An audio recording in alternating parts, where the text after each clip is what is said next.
Tonight from Camden Yards, the Red Sox go for the doubleheader sweep. And if the Sox can pull it off, they will increase their lead to 9.5 over the Yankees. That would tie the season high. Welcome back to Baltimore, everybody. Great to have you with us. I'm Dave O'Brien. My partner, Steve Lyons. Also, Garrett Austin along in just a couple of moments. Game one went to the Red Sox 5-0. David Price was terrific, but the power is provided certainly by Jackie Bradley Jr. Yeah, and you start to think maybe he's going to go on another one of those runs where he can put a team on his back and just carry them. Power numbers in the first game. Last night, he had 3 hits and scored 4 runs. And if you can get that kind of production out of the back half of your order, look out, everybody. But today, in the first game, it was JBJ powering a fastball into the right center field bleachers for his first home run.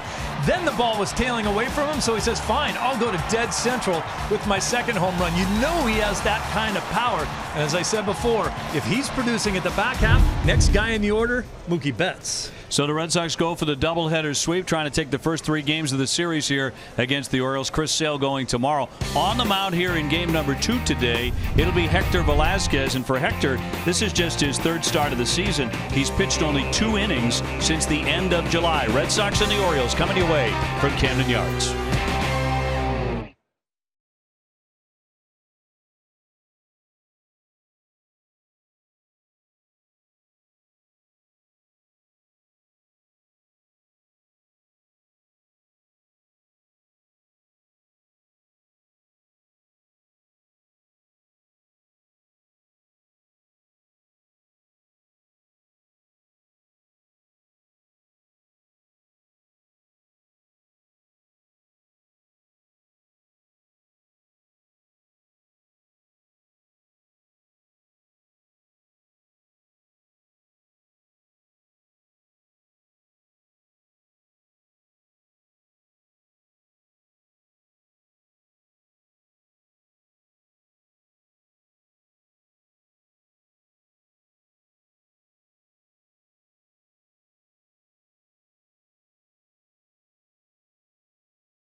The game 1 victory, and of course in the slugfest they took game 1 19-12 here. Very different game in game 1 because David Price on the mound was just outstanding. Hector Velasquez trying to follow that up. The Red Sox said today they'd love to see him go 5 if possible. I think the goal is 3 or 4 innings because he has really not pitched all that much, but Alex Cora will lean on him tonight, and he's looking up at the sky every once in a while. The game is going to obviously begin at a delay of about 10 minutes, assuming they get this thing underway shortly.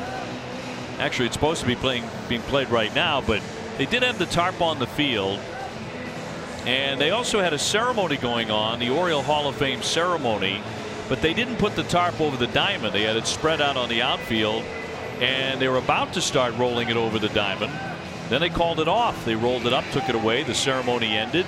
So the two elements in concert have conspired to delay the ball game. Didn't seem like there was any imminent threat of rain. The Oriole Hall of Fame ceremony looked like it got over about at the right time. So I don't think anyone's really sure why it took so long to get this thing going. Red Sox are ready to go. Yeah, the Orioles taking the field. We're going to have our national anthem here in a moment. Allow you to enjoy that as well here from Camden Yards in Baltimore. Ladies and gentlemen, we ask that you please rise and kindly remove your hats as we welcome Cryptologic Warfare Group 6, who will present the colors for this evening's game. Ladies and gentlemen, please remain standing as we welcome the U.S. Army Chorus Quartet, who will now honor our nation with their rendition of our Star-Spangled Banner. Oh, say, can you see by the dawn's early light what so proudly we hailed at the twilight's last gleaming, whose broad stripes and bright stars through the perilous fight o'er the ramparts we watched were so gallantly streaming. And the rocket's red glare, the bombs bursting in air, gave proof through the night that our flag was still there. Oh, say does that star-spangled banner yet wave o'er the land of the free and the home of the brave.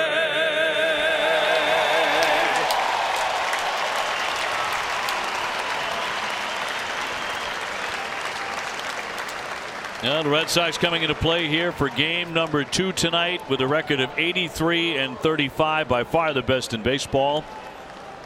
They are 3-1 on the road trip going into game 2 of the Twin Bill. Here's a look at the Red Sox lineup tonight, brought to you by Toyota's website for deals, buyatoyota.com. Just saw Mookie Betts. He's back in there for game 2. He's 1 for 4 in game 1, has hit safely in 6 in a row. Brock Holt swinging a hot bat. Steve Pearce is at first base. JD Martinez in left. Xander Bogaerts was 3 for 4 in game 1. Rafael Devers will make the start at third. Eduardo Nunez hit an absolute bullet of a home run in game 1. Dan Butler does the catching, and Jackie Bradley's in center field. Batting ninth against the right-hander Jeffrey Ramirez. Red Sox have seen him before a couple of times and have hit him hard. He's 1-4 with a 5.66 ERA. Take a look at the defense for the Orioles in the second game of the double dip here. Around the infield, third base is Nunez. Villar moves over to shortstop for this second game. Peterson and Mancini moves in to play first base. Almost a completely different infield. In the outfield, Joey Rickard is in left field. Mullins still in center, the rookie, and Jones, your new right fielder. The battery is Caleb Joseph, and Ramirez is pitching. Sorry about that, Dave. Here are your umpires tonight. They're brought to you by Toyota's website for deals, buyatoyota.com. Hunter Wendelstadt behind the plate. Adrian Johnson at first. Marvin Hudson at second. Andy Fletcher, the umpire, at third. We're available. This telecast can be heard in Spanish by selecting the SAP button on your TV remote. SAP presented by Toyota. Visit compare2toyota.com to see Toyota deals not seen on TV. So we did have a threat of rain. We're hoping that has passed. 86 degrees right now, partly cloudy skies, bit of a breeze left to right at 5 miles per hour. And Mookie Betts about to climb in against Ramirez. Sox have beaten the Orioles in 12 of 14 meetings now. Mookie in the first game, 1 for 4 with a walk. He'll be followed by Brock Holt, Steve Pearce. There's always some extra electricity in a game when you know the first hitter of the game is Mookie Betts. And he does have 2 home runs against this right-hander. Strike one and we're underway. In fact, Mookie 2 for 5 with the 2 home runs off Ramirez.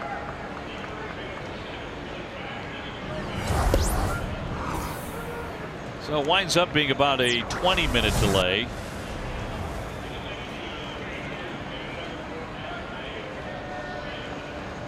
Here's the 1-1. Sox taking game 1 5-0. David Price 6 scoreless innings, struck out 10, season high. Excellent outing from David Price, one of his best of the season. Jackie Bradley 2 home runs. Rattle to the shortstop. VR there. Guns close and got him at first base. Mookie made it close on a routine ground ball. Yes, he did. He got out of the box very quickly there because he kind of lunged at the pitch. You don't see him do that very often, and out by about a quarter of a step there. VR, the new shortstop, normally the second baseman, so we'll see if they can maybe test him defensively.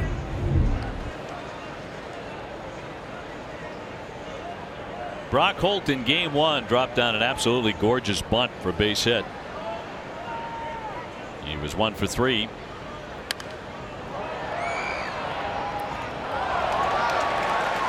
Buck Showalter shaking up his lineup here defensively. Nunez is the only regular third baseman still playing third base. Shortstop, second baseman, and first baseman all different than the first game. Little flare out toward right. Racing back Peterson says he has it over the shoulder. 2 down. And Steve Pearce will be next.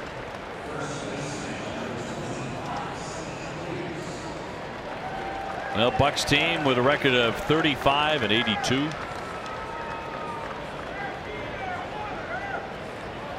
It's still rather amazing that they didn't fire anybody with a season like this. Expectations were at least moderately high at the beginning of the season that the Orioles might hang in there for a wild card, but it went south fairly quickly. Well, clearly this team didn't play very well, but they had to understand that the Red Sox and Yankees were certainly a cut above. Pearce not thrilled with that second strike.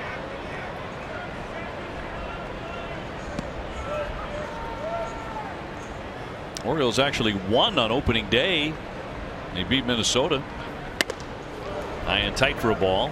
Are you saying that was the high point of the season? Well, they lost the next 5. So yes.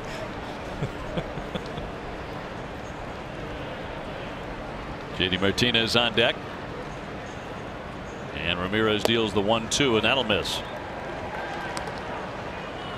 Now, congratulations to former Orioles second baseman Brian Roberts and 25-year Oriole broadcaster Fred Manfred, both inducted into the Oriole Hall of Fame before the game.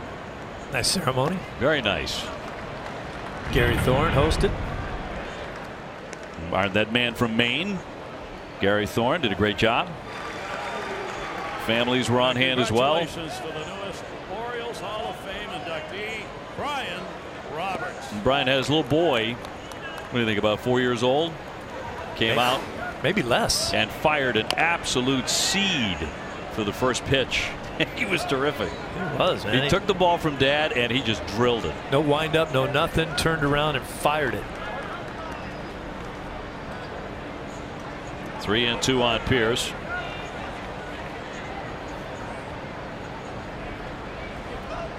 Two down, bases empty. Pearce has got to be looking dead red right here. And that's in there, strike 3. And boy, he was real unhappy. There were a couple of pitches he thought missed. 1, 2, 3 go to Red Sox.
You parked out back.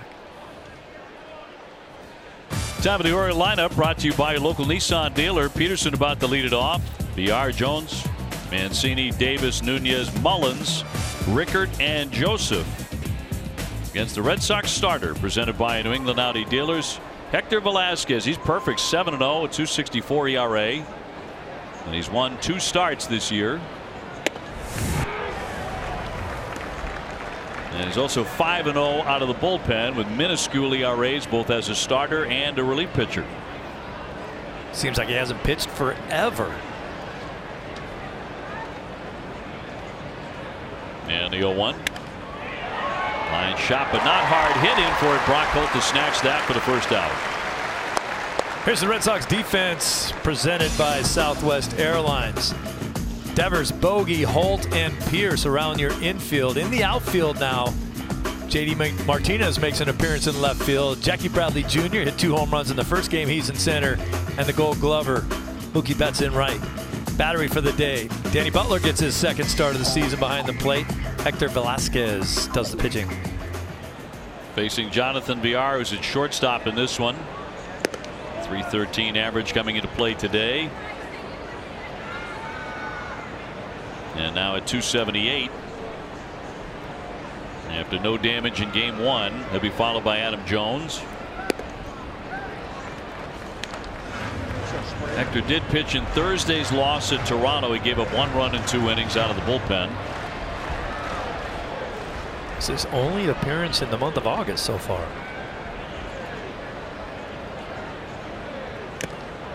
Big swing, but a foul tip into the mid.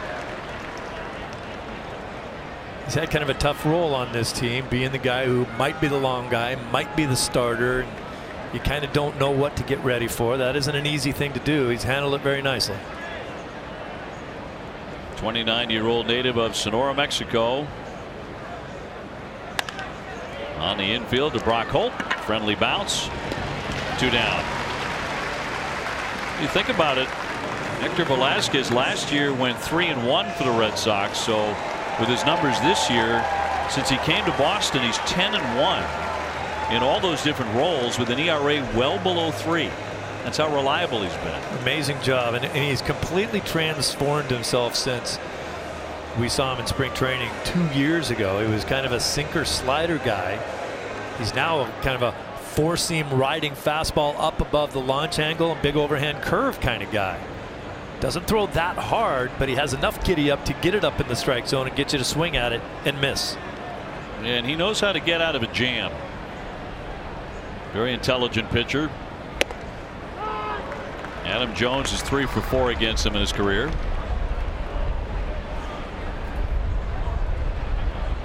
Looks like we'll have a much bigger crowd here for the nightcap than game number 1.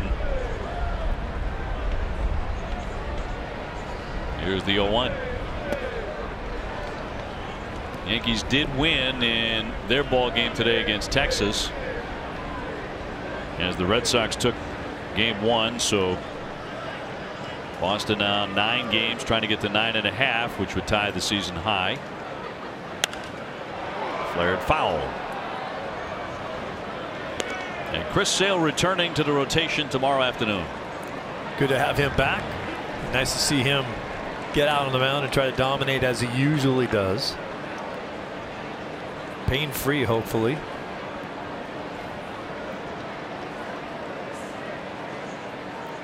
Hector needs to stay away from that last pitch he just threw to Jones. A hanging slider.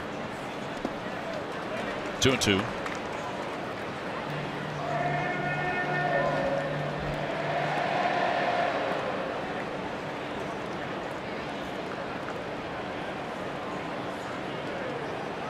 Jones again in right field. His new position with the youngster Cedric Mullins taking over in center. And a 2-2 on the way. Poke to first, knocked down by Pierce. So they're going to have a play. The toss, yes. Velasquez gets there in plenty of time to get Jones. 1, 2, 3 they go.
Hey, the 2018 Bruins Fan Fest is back and coming to all the New England states from August 17th through the 26th.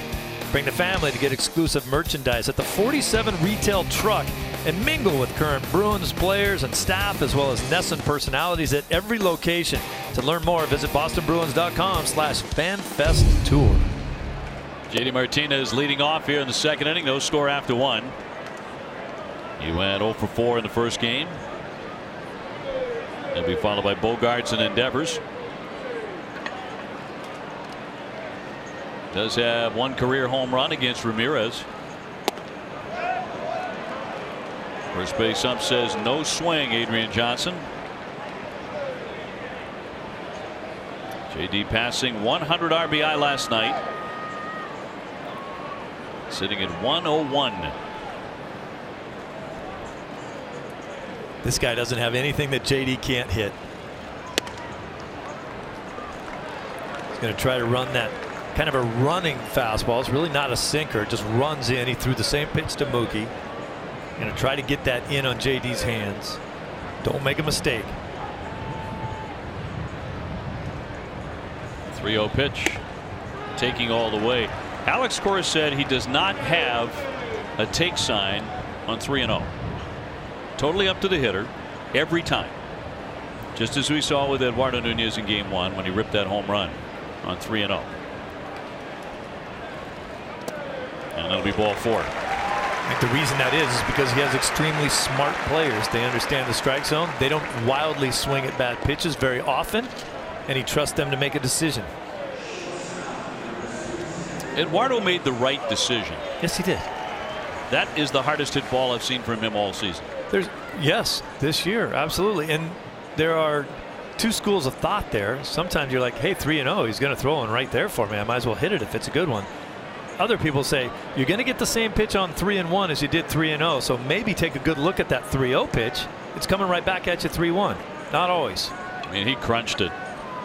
Only question was fair or foul. It was plenty fair. Watch the location of the pitch right down the middle. Thank you very much. Hits it as hard as he can. That's a classic example of getting a fastball, the one you're looking for, getting the bat head out and not missing it. 2-run homer got the scoring going. Red Sox would win 5-0. Oriole fans are getting a little upset that the Red Sox fans are chanting very loudly. First we've heard out of the Oriole fans all night. Xander Bogaerts had a very good first game, 3 for 4 with a stolen base. Scored a couple runs in that game. Cora really thought he'd start to rock and roll, and he was right. 1-1. Boop toward right field. Jones coming on and will make the catch. Back to first base, Martinez. Ace Ticket has the best seats to all Red Sox games and concerts at Fenway. The prices and service are better than you can imagine. Visit aceticket.com right now. One away for Rafael Devers. 245 with 16 home runs.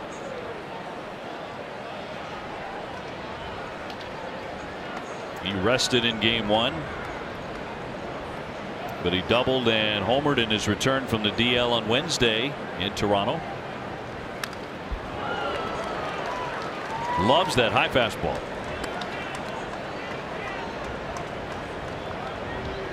I'd like to see what Ramirez is going to continue to try to do. We talked about that running fastball. That's not going to work to a guy like Devers. You either have to four seam it or try to cut it in on him. Devers will be all over anything that tails back to the middle of the plate.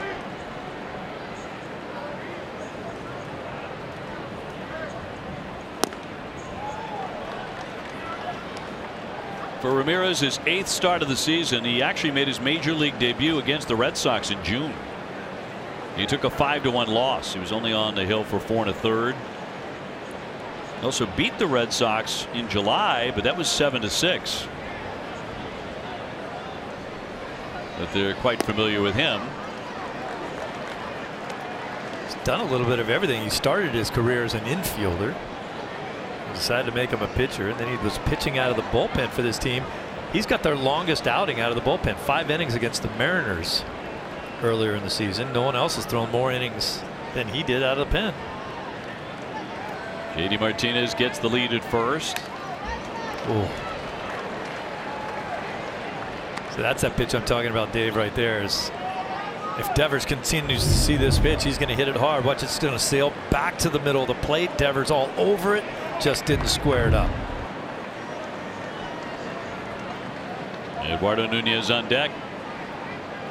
0-0 in the second. And pop foul, back out of play. Ramirez was knocked around in his last start at Texas. He lasted only an inning and 2/3. He gave up 5 hits, 5 runs. He walked 5. He can do that. Lots of walks. Pretty wild. And he managed to throw 69 pitches to get 5 outs. It was ugly. Off the end of the bat, he popped him up on the infield. And Nunez, the third baseman, called off by VR, will make the play. 2 down. Tonight, after Red Sox coverage on NESN Sports Today, we'll have a full recap of tonight's Sox game, plus highlights and reaction from Patriots preseason. NESN Sports Today is presented by People's United Bank, where the technology is as helpful as the people. Eduardo Nunez, 2-run shot in the first game.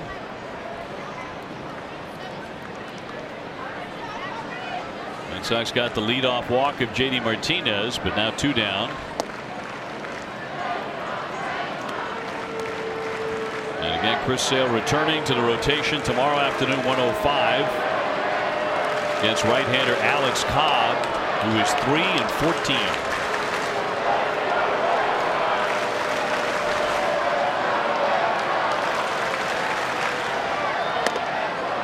To 0.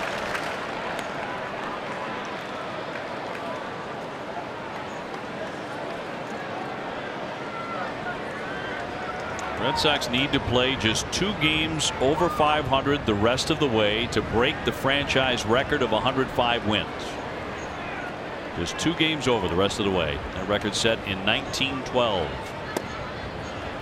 Very first season of the Red Sox. In Fenway Park.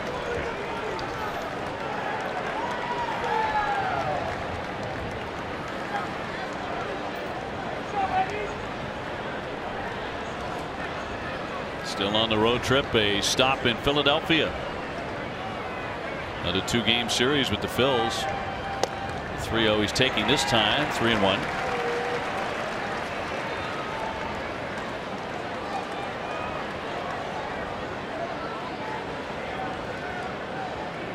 Dan Butler on deck.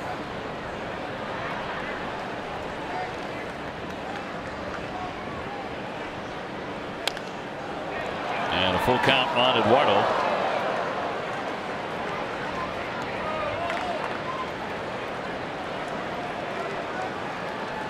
Let's see what Nunez learned from Steve Pearce's at bat when he went to 3-2. Pearce saw fastball in the outer half of the plate. See if he tries to do the same thing to Nooney. Or off the plate, as the case may be. But it goes and knocked it foul. I think maybe what he learned was it's going to be a big plate in game 2. Here's that pitch to Pearce. It could have been off the plate. He didn't like it, and that was pretty much the same pitch to Nunez. Did catch more of the play, but that's basically what he's trying to do there, and Nooney was ready for it.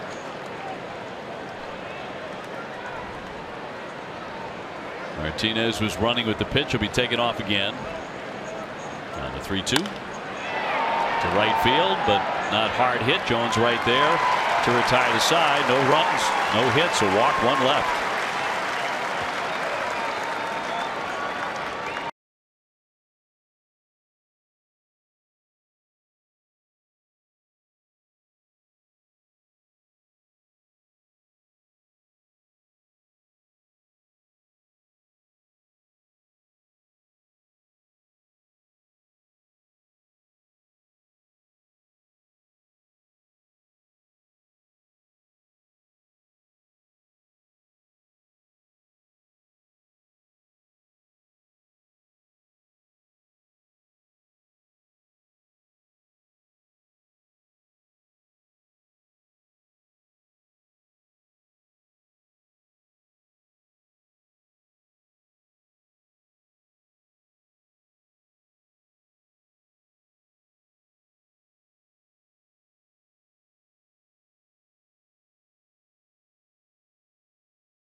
Tune in to NESN August 21 and 22 for coverage of the WEEI NESN Jimmy Fund Radio Telethon, presented by Arbella Insurance Foundation. Arbella Insurance Foundation, here for the Jimmy Fund, here for good. Steve Lyons, Dave O'Brien, Garen Austin with you from Camden Yards. Nothing game to the bottom of the second inning. Mancini leading off here against Hector Velasquez. And then Chris Davis and Renato Nunez. That's 4, 5, and 6 for the Birds.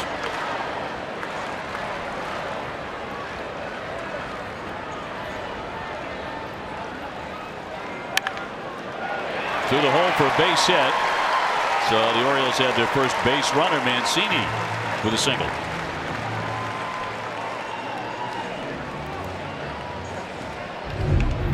Nothing too complicated right here. Ball down, sinking down, and Mancini just hit it down right through the 6-hole over there. Big gap. So he is now 3 for 5 against Hector Velasquez. And a 6-game hitting streak that'll send up Chris Davis, who is the DH. Batting 162 at the top of play, now 161. That one high and off the mid of Butler all the way to the backstop. I think it hit Davis. It did.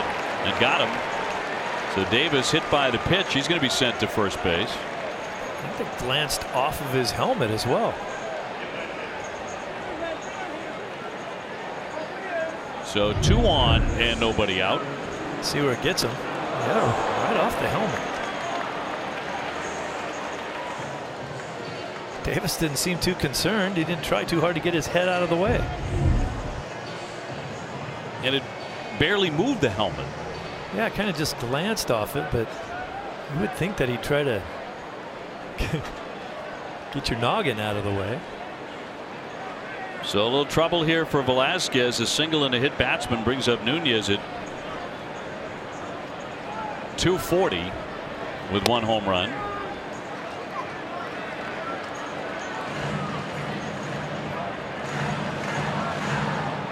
He's taken over as a regular at third base.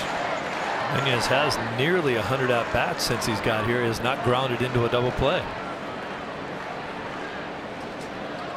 So Velasquez looking to change that right here. First couple of base runners in the ball game against him.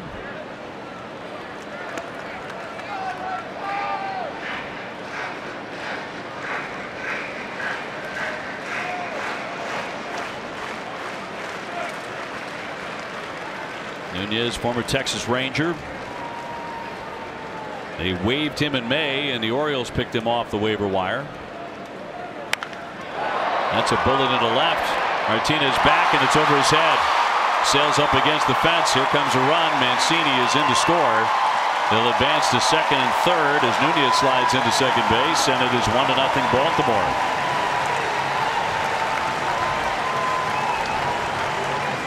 It'll be a double and an RBI for Nunez. Well, this is a play that JD wishes he had back. He takes a few steps in on this ball before he reacts back. Then he can't get back in time to get it before it gets over his head. It's probably a ball that should have been caught. You see him just now reacting and getting back there, and didn't have time to catch it. Second and third now with a run in. For the youngsters, Cedric Mullins just up from the minor leagues yesterday, and he ripped off 3 hits. Got another one in the day game today.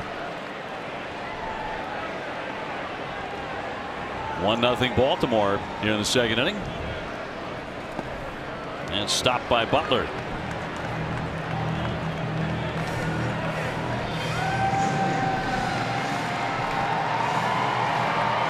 Renato Nunez picking up his 5th RBI of the season.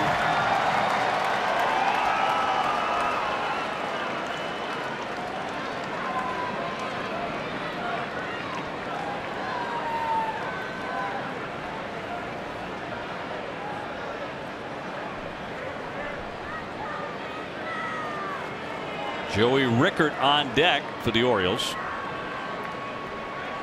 Red Sox infielders playing bag high at the corners. More so for any other reason because Mullins can run.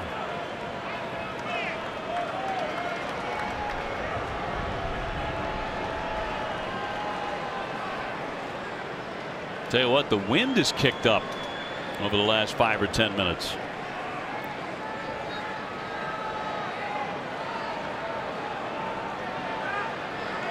And these guys are really having a lot of trouble getting together, Butler and Velasquez.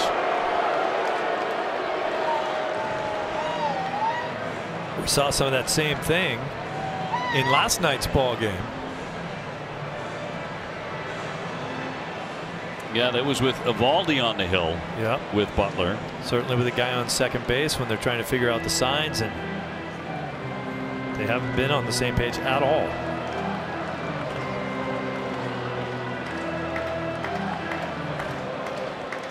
So Davis down to third and Nunez to second. Nobody out. And it goes to 2-0.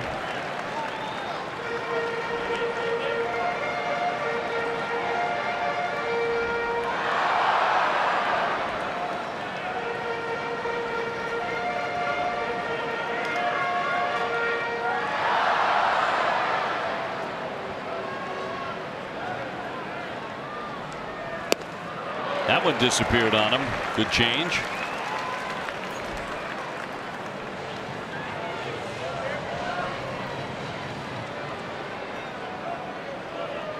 Good weapon. If you're a left-handed hitter, you got to expect in a fastball count that you may get a changeup.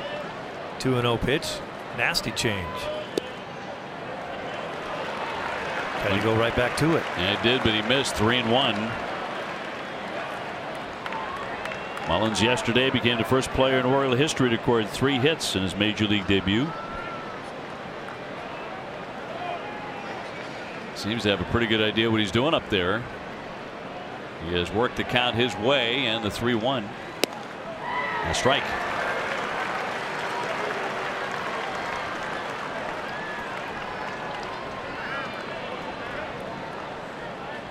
We talked about it earlier, Dave. Could be a big strike zone here in game 2 of this doubleheader. That was a generous call.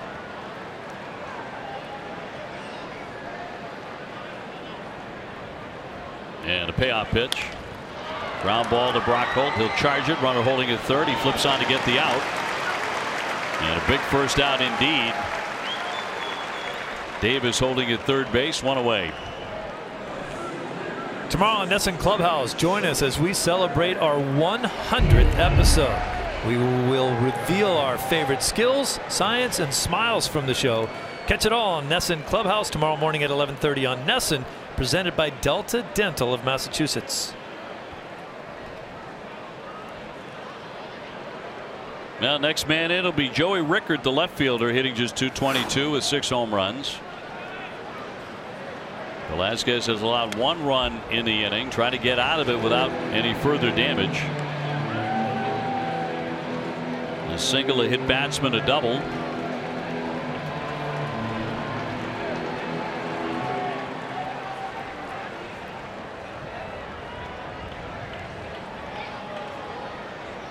Rickard had been spending a lot of time in the minor leagues at AAA. He was called up on July 4th.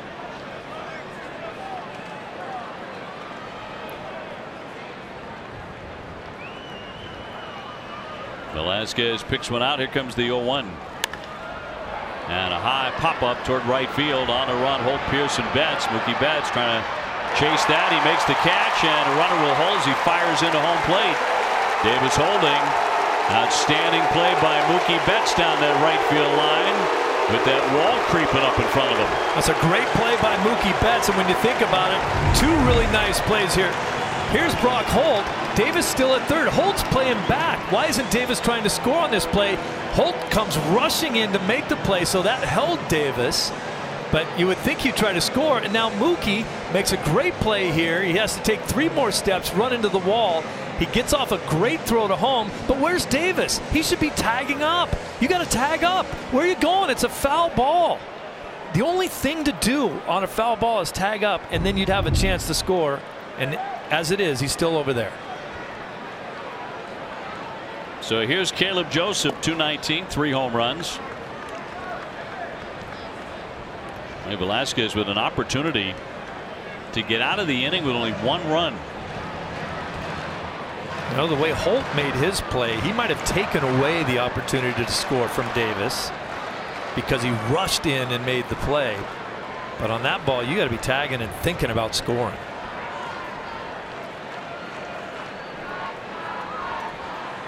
And the righties 1-0. Ground ball toward the hole. Devers with a spin, fires, long lunge, and he held the bag for the out. He got him at first base. Let's see if they challenge on this. You got to think they're going to look at it, that's for sure. Great play by Pierce if he held on. Adrian Johnson, the first base umpire, said he did hold it. He ruled him out, which of course would be the third out of the inning. Pierce does a great job of anchoring himself on the base with that leg, with that foot.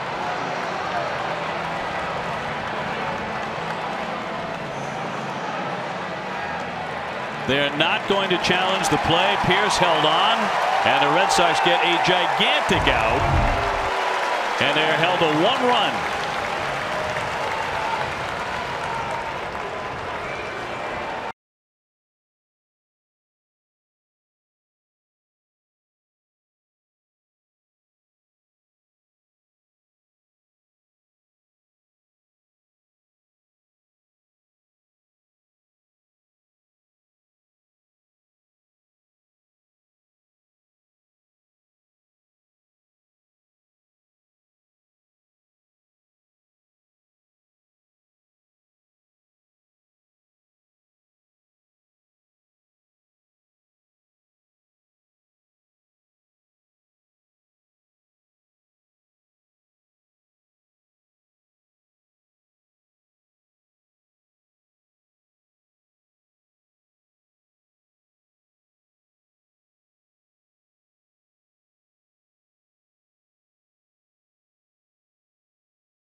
What a great play by Steve Pierce. He's very good at anchoring his weight to the base with that plant foot. And this throw by Devers, which was also a fantastic play by Devers. See him anchor the weight, and he's got the ball in his glove before everything comes off. And a big hug as Devers wraps up Pierce for the save there.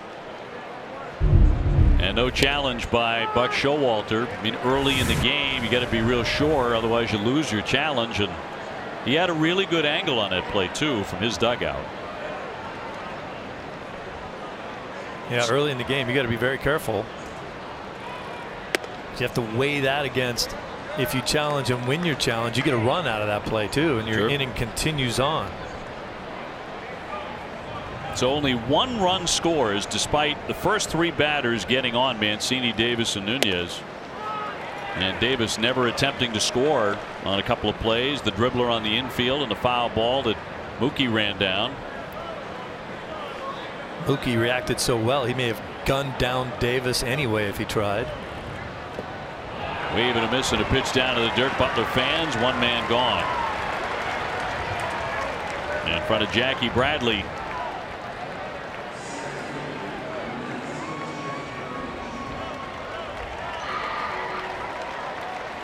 Jackie in game 1 tore the cover off it twice, 2 home runs.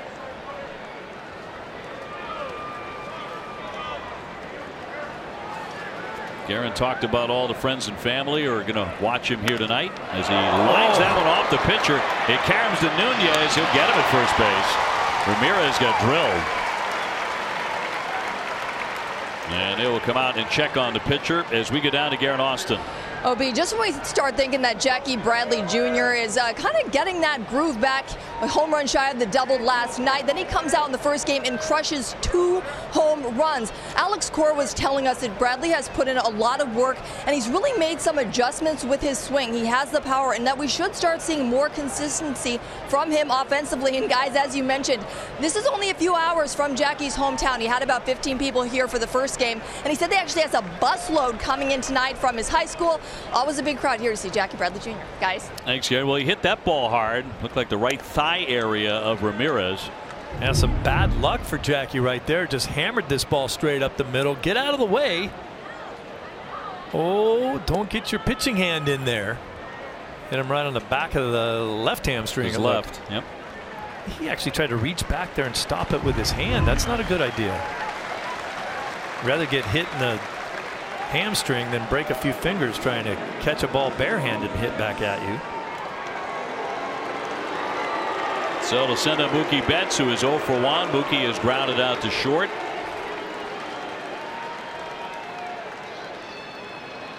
Red Sox trailing 1-0.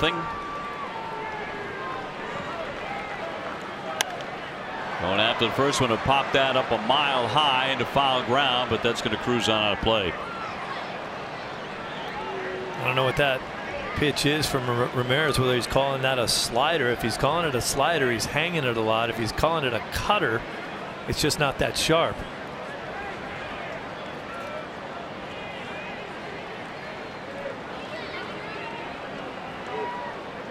Mookie with a 6-game hitting streak.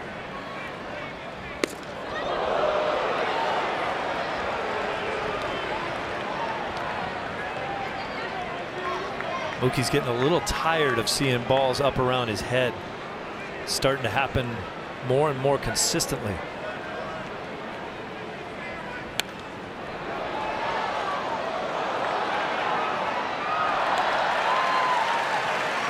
And he's got himself a 10-game hitting streak against Baltimore.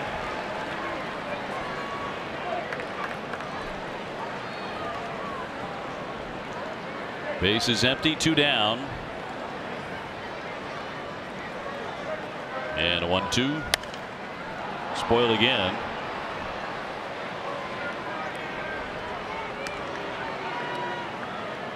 That's a good word for it, Dave. That was a nasty pitch right there. If he takes it at strike 3, it's not a great pitch to hit.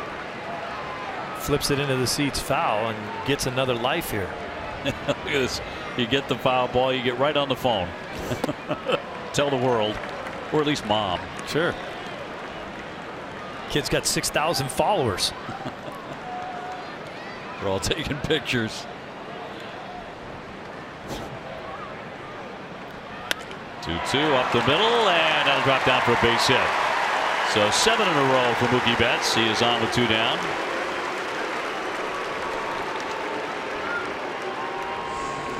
We've seen Mookie have more devastating at-bats, but boy, that was a good one. He fought off some pitches. This is a tough pitch down and away from him, and he just serves it back up the middle. Just kind of out front a little bit, but another base hit.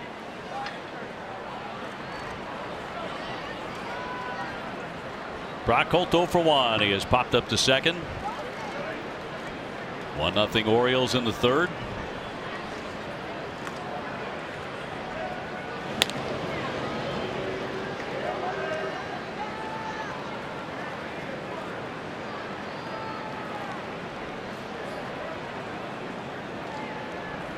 See if Mookie steals a base, tries to get in scoring position for Brock with 2 outs. Holding here and through for a strike.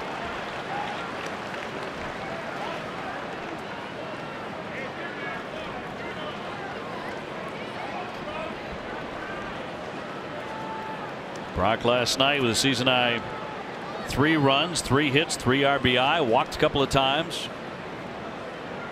As the Sox scored 19. Most they've ever scored in this ballpark. That's holding, and it's outside.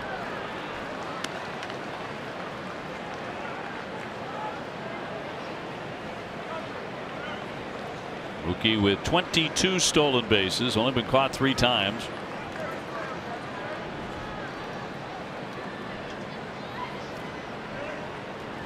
And Ramirez with a 1-1. Not to be made, and Mookie diving back in. Wearing the red shoes again tonight.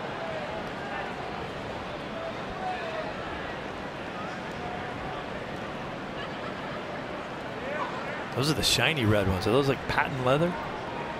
They are sharp. Make him look faster.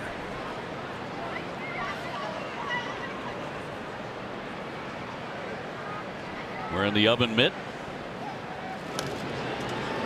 They didn't have that when you were playing, but would you have worn one? No. No. No. Hey, when you're making the kind of money Mookie is, you want to make sure that you take care of yourself, and the team wants to make sure that he's well taken care of. Oh, that number's going up.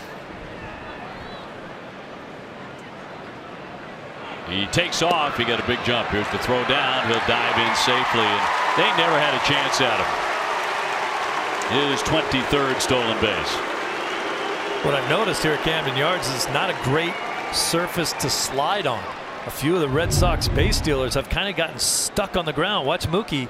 As soon as he hits the ground, he kind of just sticks there for a second before he gets on into second base. But it's such a great jump. Look at that crossover step. Looks in. The quick peek to see if Brock Holt swings the bat, and if he does, where the ball goes. Just exactly the way you're supposed to do things.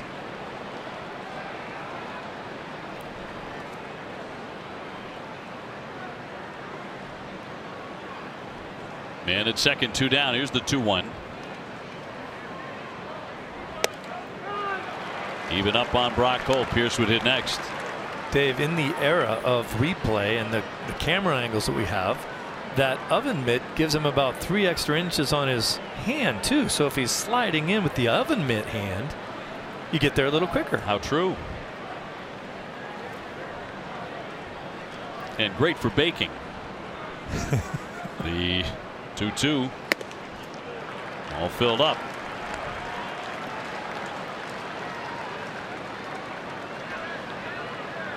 Brock's been talking about collectively how fond everybody is in the Red Sox of swinging the bat here, but he certainly loves it. He's had some of his best games at Camden Yards, where he's a .403 career hitter. This is still a beautiful place to come and play baseball. Goodness.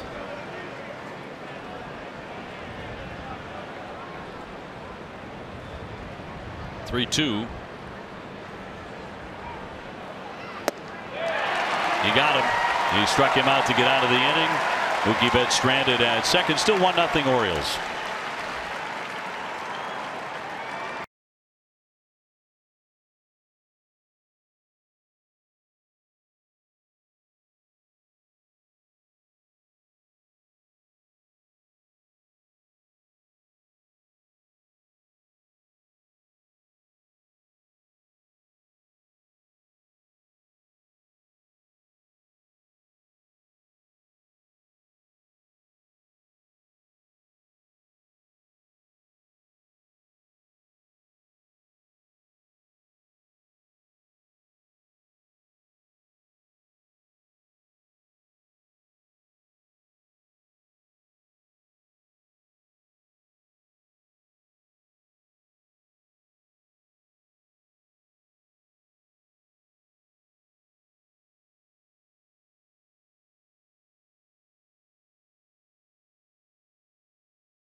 NESN's Backyard Ballpark Contest is back. Think yours is in a league of its own? You can upload a short video of your backyard ballpark to NESN.com/ballparks by September 3rd.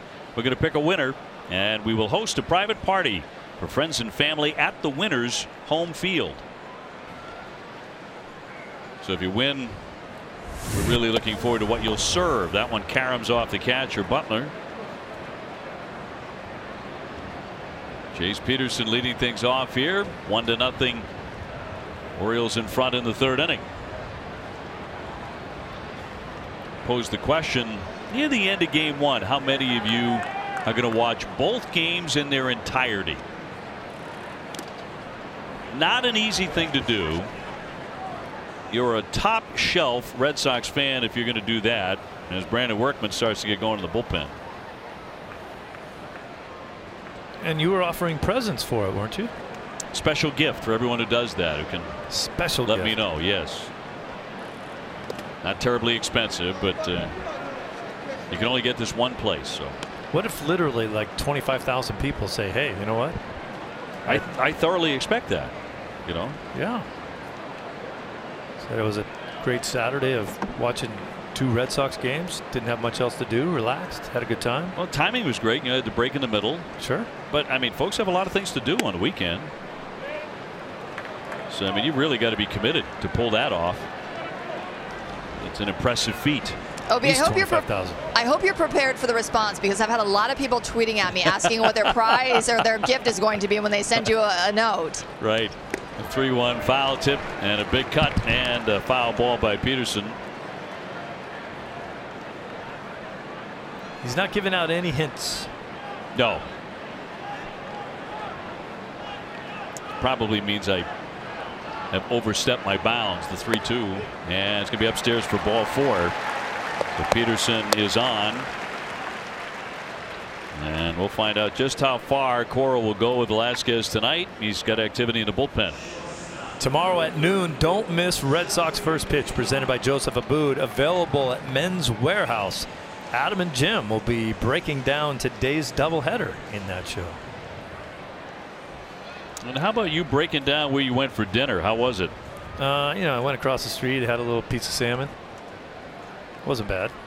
1 to 10? 7. Okay, you did all right. I make mine better. Villar running up to bunt and flicks it foul. He is 0 for 1, having tapped to second.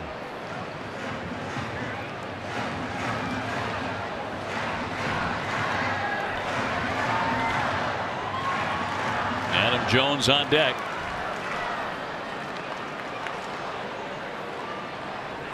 Orioles with a 1-0 lead.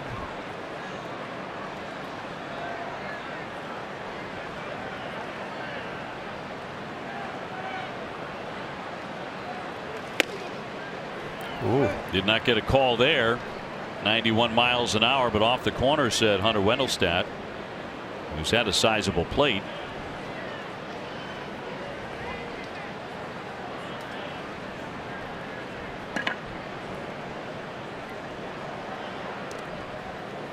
Velasquez has had a little trouble, but he is still only at 35 pitches right now, so certainly can go deeper and have some success here. Workman's up and throwing hard down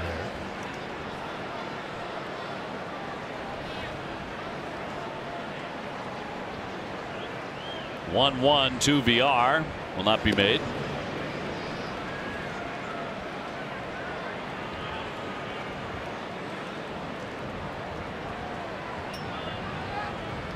Jonathan Villar swinging a pretty good bat since he was acquired from Milwaukee in the Jonathan Scope deal on July 31st. Almost the same spot as a previous pitch, but he missed with it.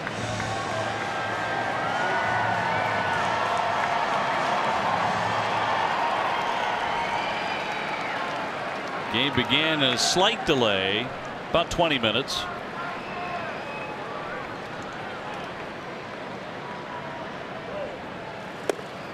Right past him at 91 to even up the count. Threw almost the exact same pitch 3 times in a row. Finally got Villar to hack at one of those. That was a little bit more over the plate.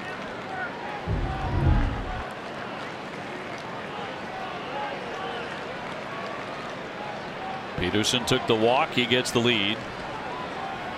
He takes off now on a ground ball to Brock Holt. He'll have only one play, first base. Safely down to second is Peterson. So he sent the runner, and it paid off there. Well, Ryan Westmoreland was one of the most talented Red Sox prospects to enter the system in decades.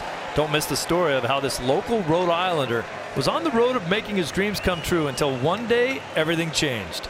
Catch Red Sox Prospects, the Ryan Westmoreland story, Thursday night at 6:30 on NESN. Presented by Cross Insurance and Sullivan Tire. Dana LeMangiu with a mound visit. Everyone gathered around. With Adam Jones coming up and a runner at second. 1-0 Baltimore. Watch Peterson running. He does not check where the ball was, and he was lucky that ball didn't hit him. We saw Mookie Betts steal the base and take a quick peek in to see where the ball might be. Peterson's pretty lucky.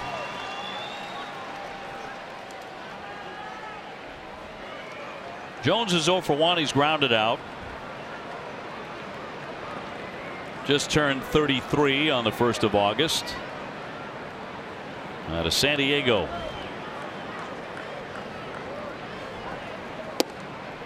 He'll lay off ball 1.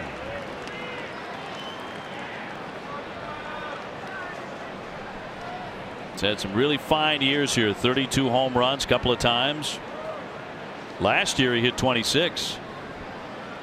He's usually in that area between 26 and 29.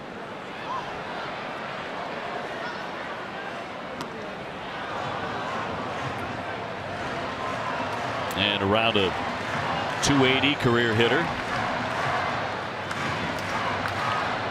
He's got a man at second base.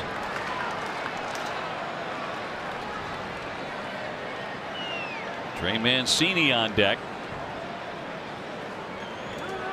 And time will be granted here for Jones. Home plate umpire is Hunter Wendelstadt. His dad was a longtime major league umpire. And a very good one. Went to the Wendelstadt umpiring school for a couple days. You did? Indeed. On the infield, a little chopper here for Devers. Runner will hold it second. Another one almost wide, but Pierce made a nice play on that. Runner staying put. Peterson at second base. 2 gone. The majority of the errors that Devers has made usually come on the throw. Steve Pierce has saved him a couple times today. He's got a lot more time there, but he just kind of hooks that throw into the dirt. Pierce makes a really nice play. Well, here comes Cora. And the bullpen gate is open, so the night will be over for Hector Velasquez. Gets a couple outs here in the 3rd inning. And he will leave with a 1-0 Oriole advantage. And we'll keep it right here. Brandon Workman coming in. So it's going to be a bullpen night for the Boston Red Sox here in the nightcap of the doubleheader. I think they were clearly hoping they could get more out of Velasquez than just into the 3rd inning. Hoping for 5. It's not going to happen.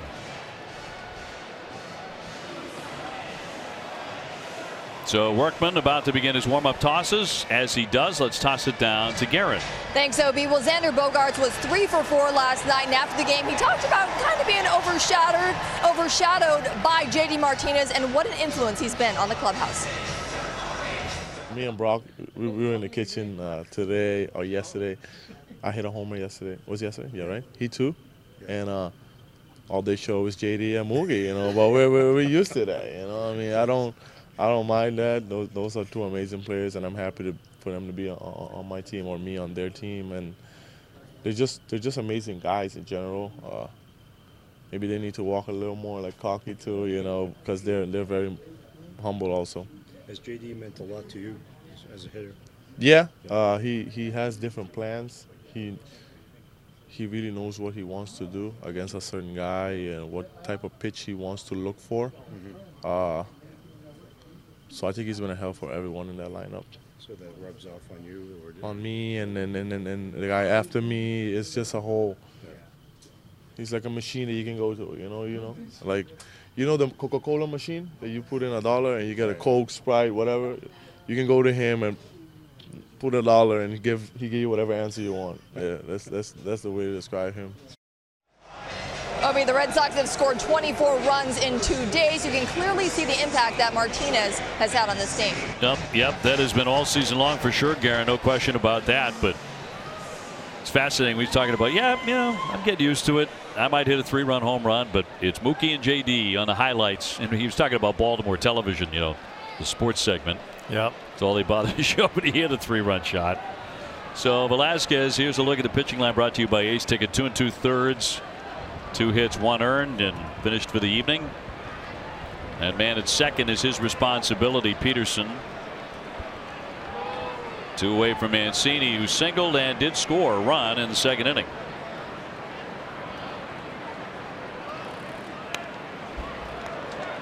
And throughout that clubhouse, immense regard for the work that JD Martinez puts in and the results. And a different approach than a lot of guys have taken in the past, and some guys are really warming up to that as well, incorporating some of the JD Martinez drills and things that he does into their own game. 0-1 from Workman. That sailed. So 1 ball and 1 strike. He's the cleanup man tonight, Mancini. 16 homers. Hitting just .232, however. One of the many Orioles they were expecting better numbers from at this point in the season. You can go up and down the lineup and find those guys.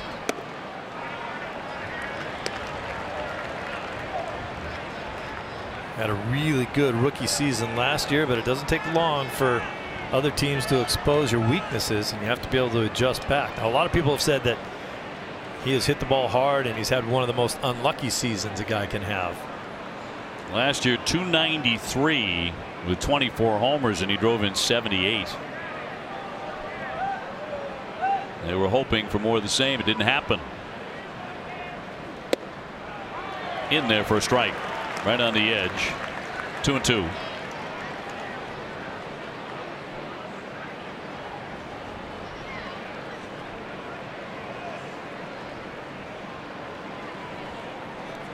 Got off to a torrid start last year. Not in 2018. Davis on deck.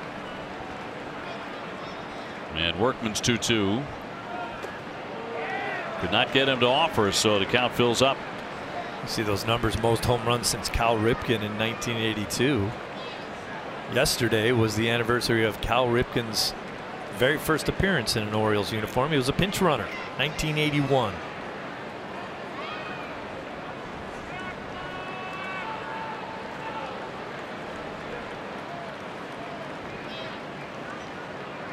I wonder if there'll be a time where he really gets involved with this franchise in a big time capacity. 3-2, and that's going to be a base hit into left center field. Peterson around. He's going to score without a throw. Charge that run to Velasquez, close the book on him, and that'll make it 2-0 Baltimore. And Mancini's 2 for 2. Pretty good piece of hitting. Breaking ball 3-2. Just kind of a little bit more of an obvious breaking ball. Big breaker there. It stayed in the middle of the plate. It was down. Mancini spanked it right back up the middle.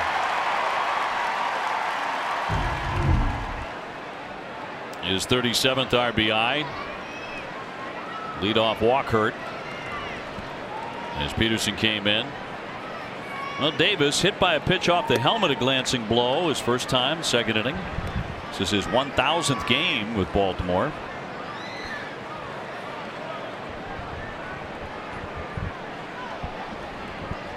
He is the 18th Oriole to reach that milestone.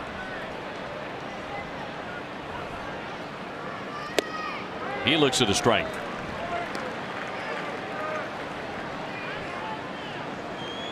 So the Orioles in front 2-0.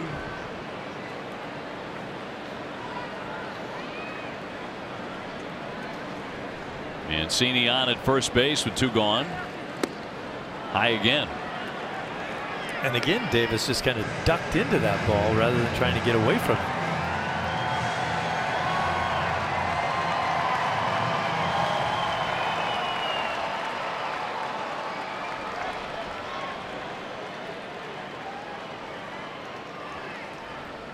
A shift on with Brock Holt in shallow right. Bogart's on the right side of second base. He won't offer. 3-1.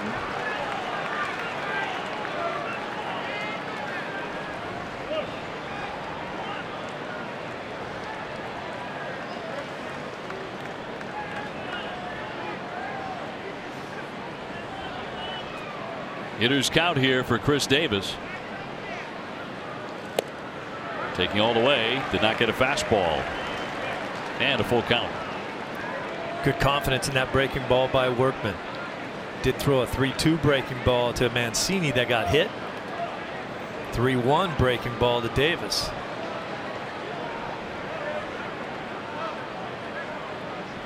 Mancini will be running. Here comes the 3-2 with 2 down.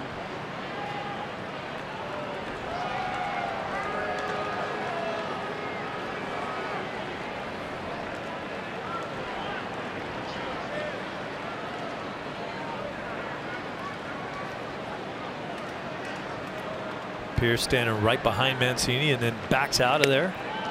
And barely missed with that one. And I don't think Workman's very happy. He thought he had the very top of the strike zone there, but Davis will take the walk. Check out the pitch zone. Looked like it caught the top of the zone. Davis is an awfully tall player standing at the plate. Another breaking ball. So first and second for Nunez, who has an RBI double tonight, 1 for 1.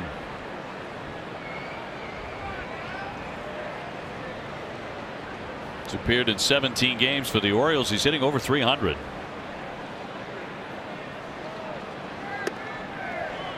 He will take ball 1.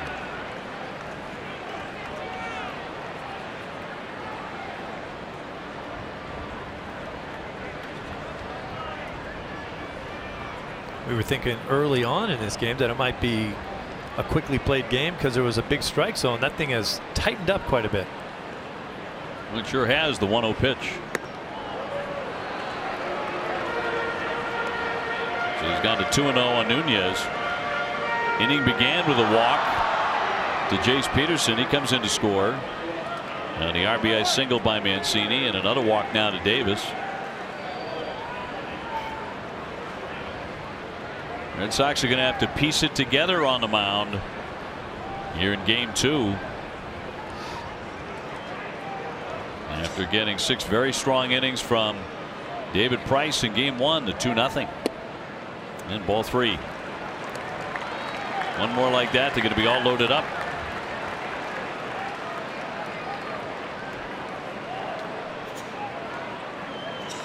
Three and 0 on Nunez. Mancini at second, Davis at first.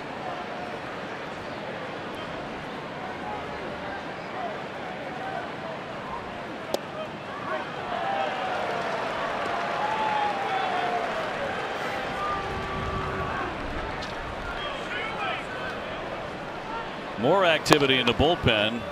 Cuevas, who is just up, the right-hander, because you can promote a man from the minor leagues for a doubleheader, 26th man. Along with Pomerantz, here comes the 3-1. In there. Nunez darted toward first base, but he's called back by Wendelstedt. 2 pitches in a row. He didn't really want to swing. That was a nice little cut fastball there.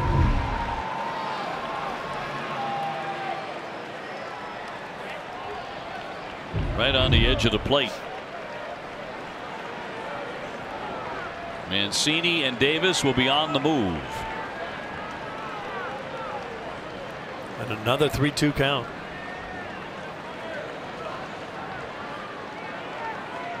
Orioles with a 2-0 lead.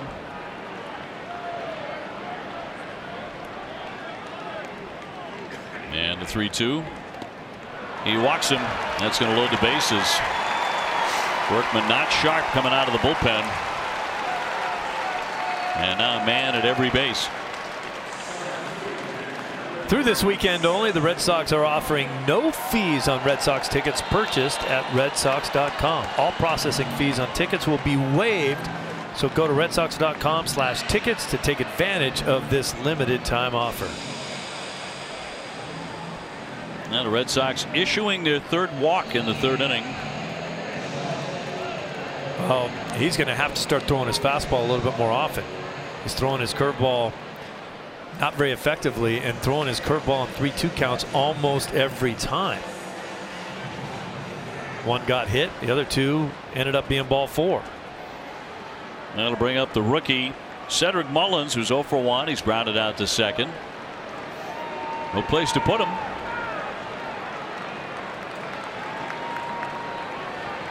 Mancini, Davis, and Nunez loading him up. Starts him off with a curveball for strike 1.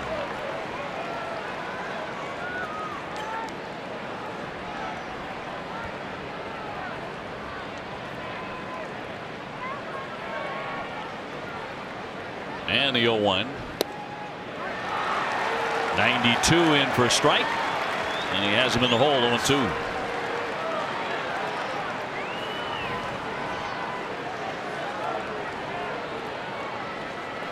Well, Velasquez stranded 2 men in the second inning.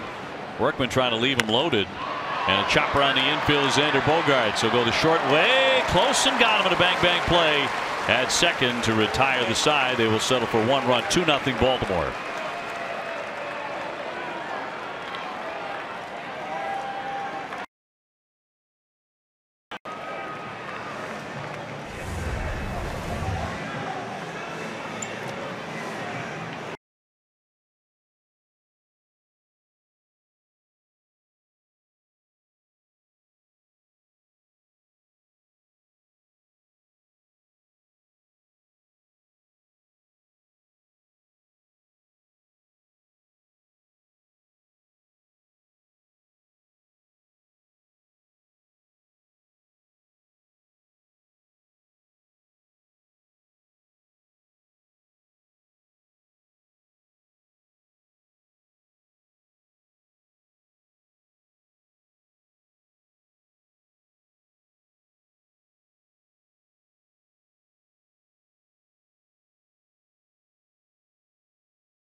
Inclement weather tomorrow.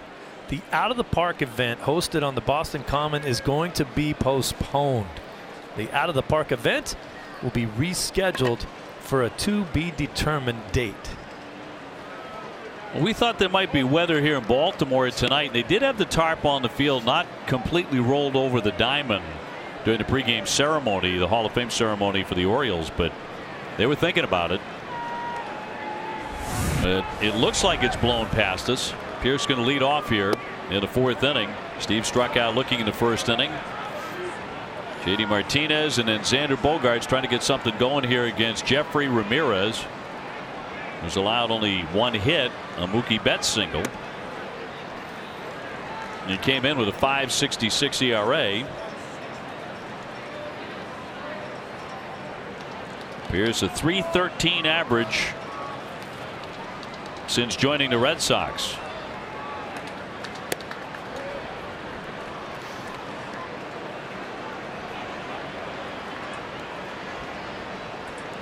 Steve had 3 stints with the Orioles in 2012, then from 13 through 15 and 2016. Lines that one, but he will hook it foul, and he broke the bat.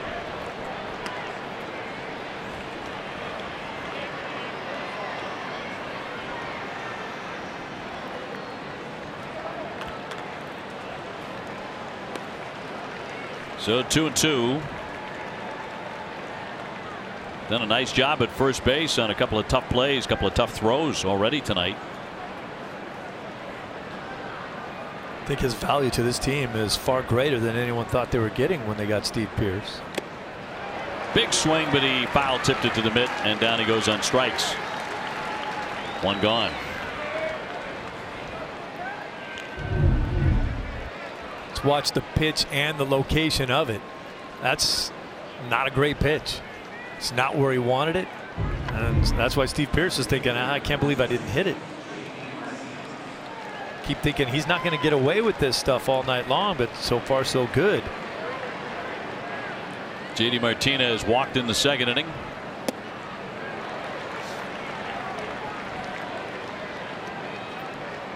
He's hit safely in 9 in a row, 432 over that span.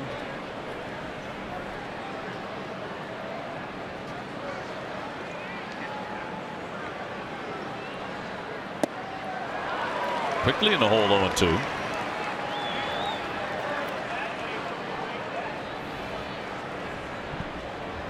Xander Bogaerts on deck. 2-0 Baltimore, 4th inning. And Ramirez 0-2. High pop foul out of play. Another mistake pitch out of Ramirez. That's a good pitch to hit on an 0-2. Right there where JD likes it.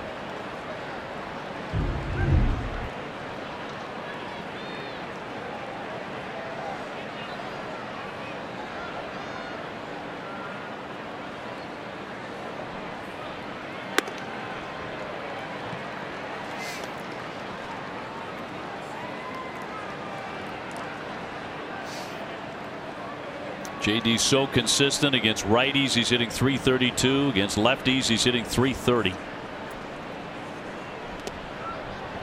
Work the count to 2-2.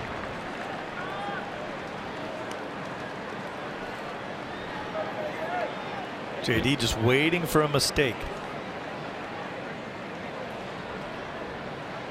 Most hitters will tell you if the pitcher makes his pitches and throws them where he wants to, it's going to be tough to hit. It's when you miss your location or hang a pitch when you get hurt. Wouldn't chase it. So he went from 0-2 to 3-2. He's the only man that Ramirez has walked so far. Riding high atop the American League in total bases.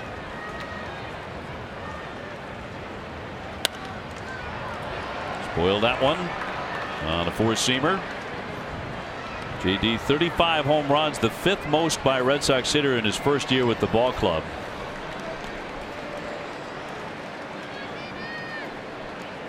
But for the other guys, they compile their total over an entire season. He's not nearly there yet. Got a ways to go. 3-2 and just a dribbler foul to hang in there.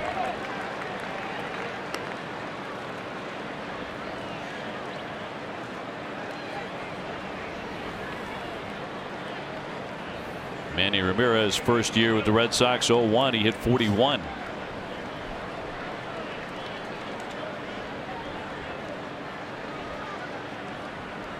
Payoff pitch.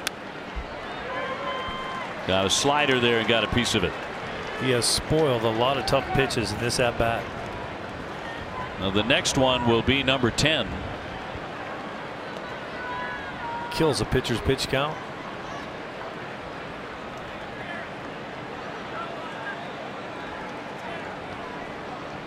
Three-two again. Drive to center field.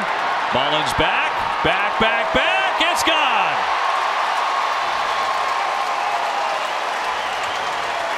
36 for JD. Quite an at-bat. In a season of great at-bats, and the Red Sox are on the board.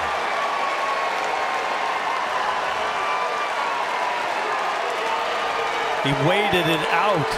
Just kept fouling off the tough pitches that he couldn't handle all that well until he got one that he could, and then he didn't miss it.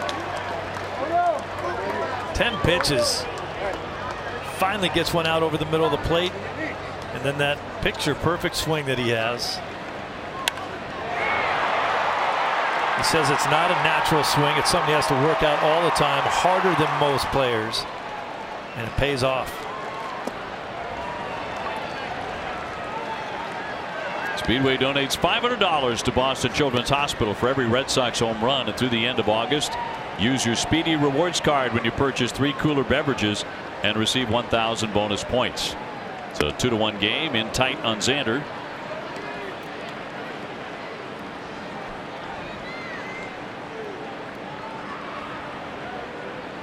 A lot of guys want to talk to JD about the art of hitting, particularly when he launches one into the bleachers like that.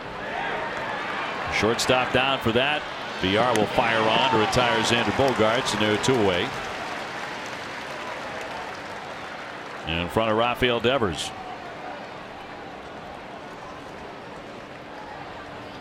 Rafael 0 for 1. He's popped up to short. After a 10-pitch at bat, a lot of guys want to know, how was he throwing you? Where were those locations?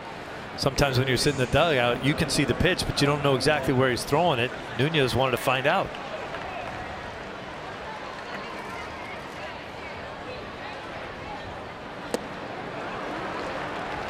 JD probably told him that he was trying to stay away from me, and then he left one right out over.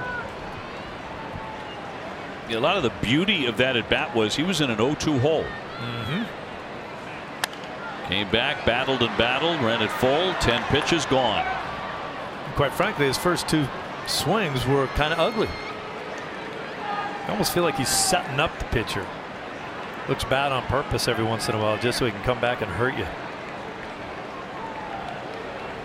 Manny Ramirez used to do that. Yeah. Manny would set guys up all the time. Manny was one of the smartest hitters anyone's ever seen. You know, Alex Cora in recent days has really taken to comparing JD Martinez to Manny in his prime. Swung on and missed. That'll be strike 3, but the Red Sox on the scoreboard. Number 36 for JD Martinez.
Red Sox baseball on NESN is brought to you by Franklin Sports, the official batting glove of Major League Baseball and the Red Sox. Digital Federal Credit Union. What can DCU save you? Southwest Airlines. Low fares, no hidden fees. That's transparency. And by the all-new Subaru Ascent. Love is now bigger than ever this summer. Stroll down Utah Street there, up beyond right field. 2-1 Baltimore. Home run by J.D. Martinez moments ago, his 36th. And here comes the third Red Sox hurler, Drew Pomeranz, who got the win last night with a scoreless fifth inning with a strikeout. He'll get Rickard to lead off here in the fourth inning. So it's 8-9-1 for the Orioles.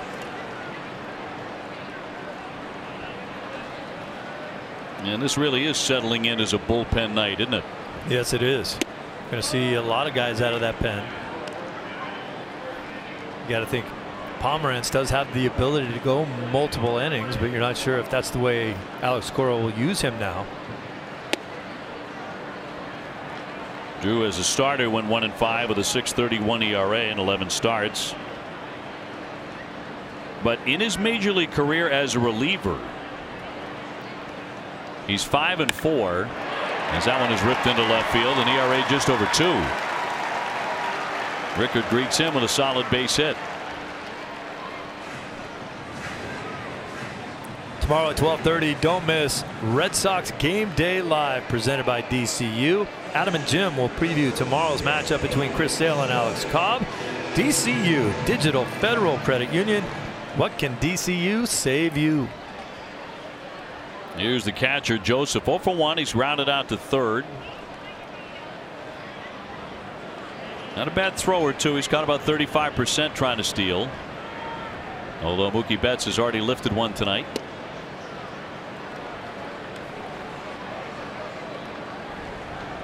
So far, the Red Sox very quiet offensively, other than JD's home run. Total of 2 hits. And very fortunate defensively with all the base runners that the Orioles have had so far early in this game. Fouled away.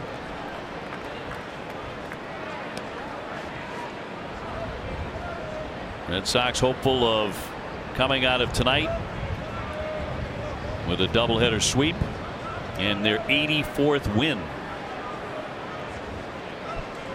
As the beat goes on.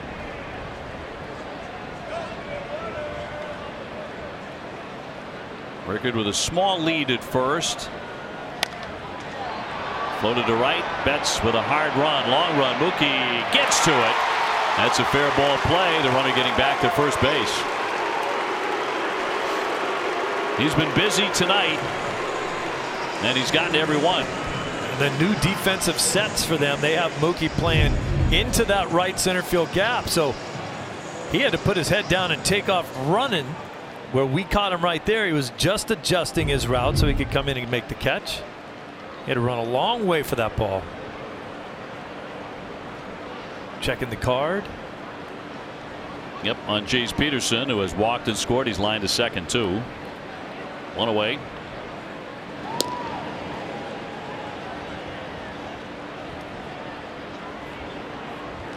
Mookie is fun to watch do everything. Playing defense. Giving chase to fly balls down the line, going back. He's going to rob a home run coming in. Get the strong, accurate arm as well. He's just one of those players that reeks of excitement. Anything he does.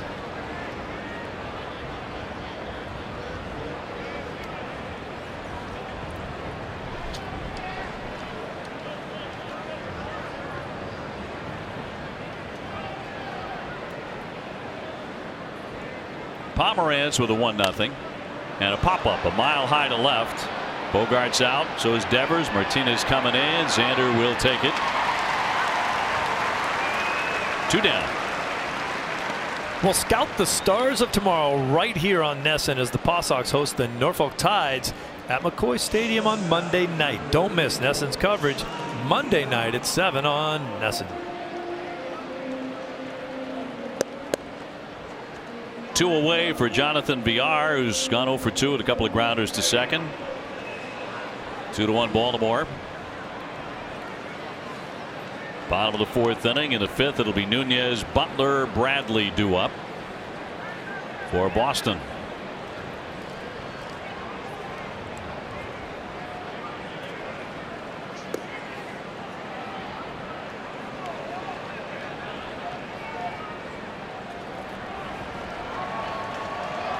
Pomerantz has appeared in his career in 60 games out of the bullpen.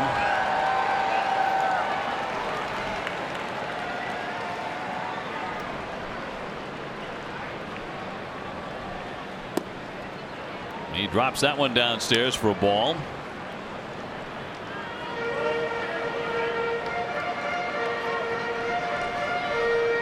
Right-hand hitters have been trouble for him.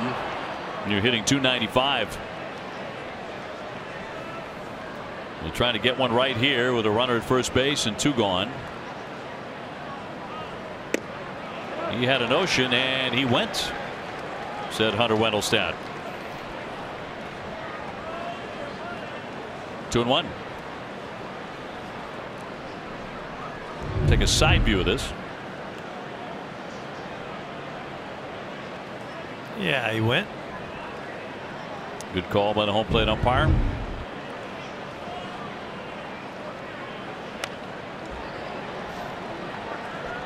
Even up now, 2-2. Got away with one right there. Kind of a hanging breaking ball. Villar adjusted his swing and then took a pretty vicious hack at it, but fouled it back. Chris Sale will go tomorrow, coming off the DL at 105 to take on Alex Cobb. Alex Cora said today he's going to be held to between 85 and 90 pitches.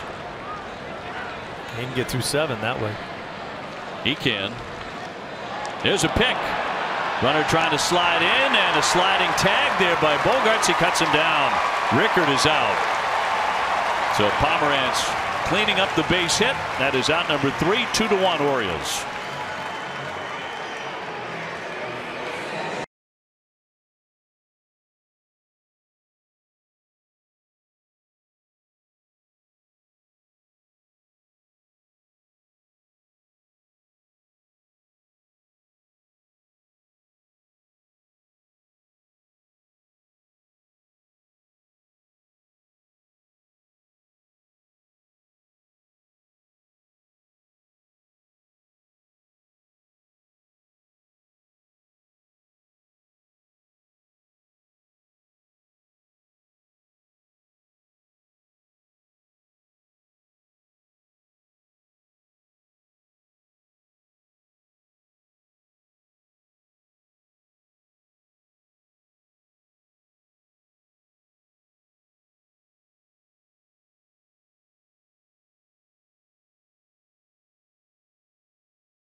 Well, it looked like Rickard was moving on first move from Pomerantz, and I think Pomerantz does have the ability to adjust, and so he threw over to first, easily picked him off. I like the way Bogaerts closed the gap there. Nunez jumps on this one, right center field, high and deep. Mullins racing back. He's on the track, and it's going to clang up against the fence. Nunez going to round. He's on his way into third. Here's the throw. It's too late. That kind of got stuck underneath the padding for a moment out there in right center field, and Nunez took advantage. That's exactly what Nunez noticed, and then he just turned on the afterburners coming around second.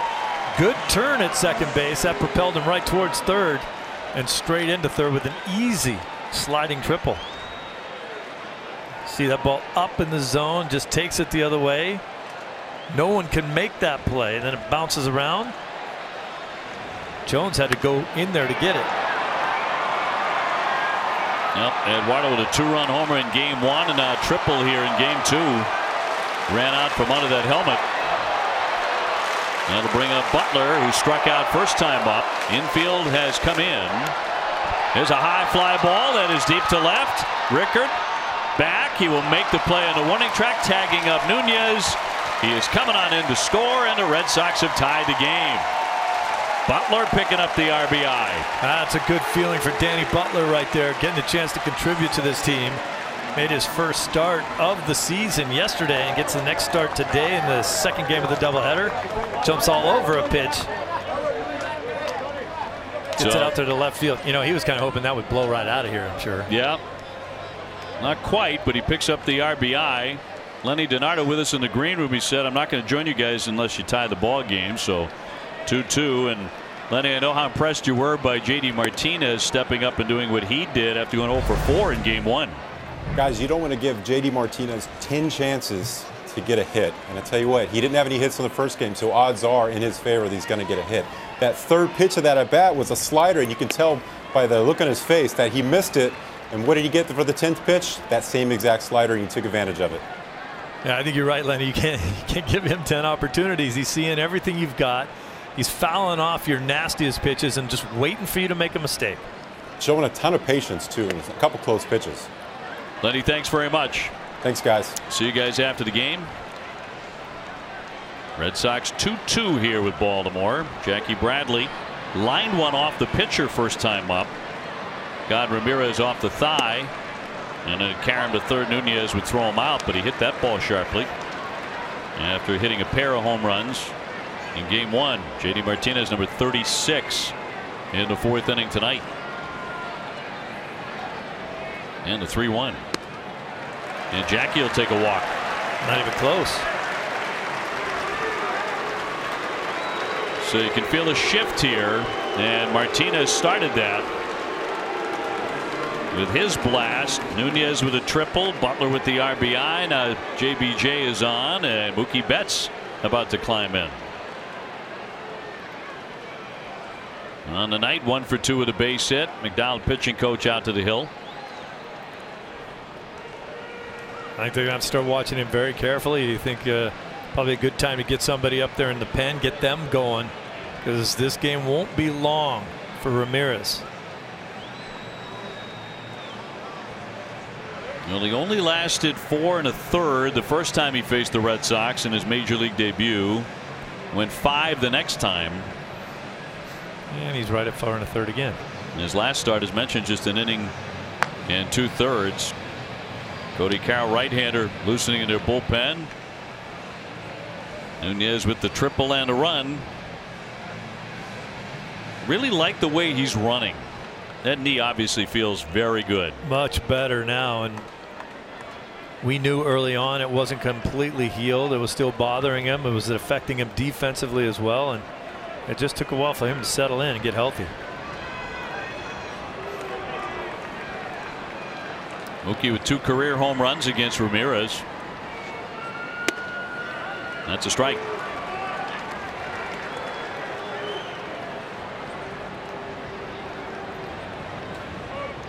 Mookie's got one of those axe handle bats.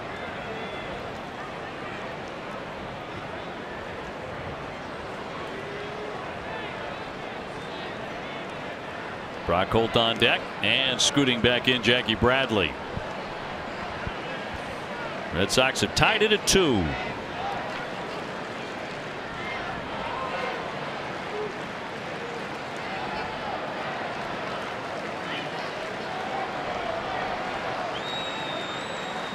Mookie Betts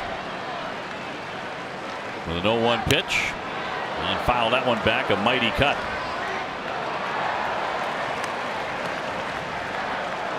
27 home runs for Mookie.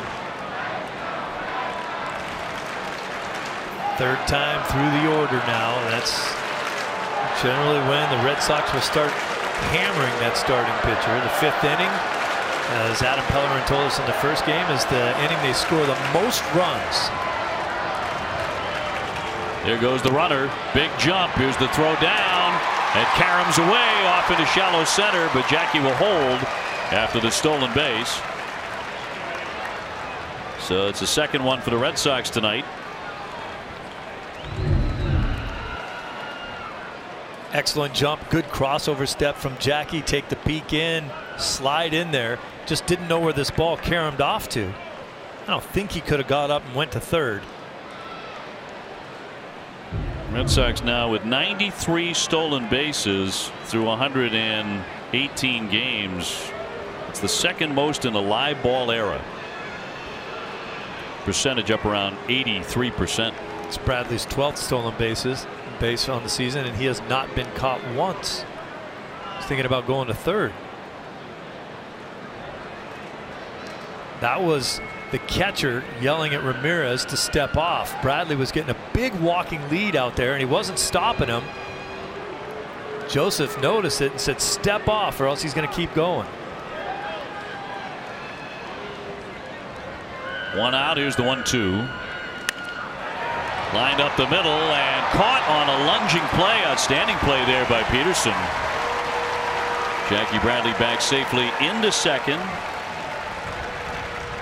So 2 down. Brock Holt will be next. Nice play by Peterson, going back to his position and then coming back to make that play. I think he really felt like if this ball hits the ground, he wouldn't have time to throw Mookie out. Brock tonight a pop-up and a strikeout. Red Sox trying to grab the lead. 2 away.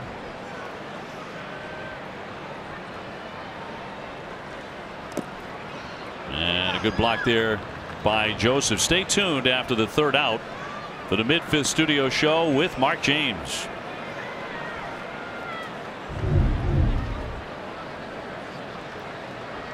Oh, that ball almost squirted through the wickets right there. Caleb Joseph getting everything he could in front of it.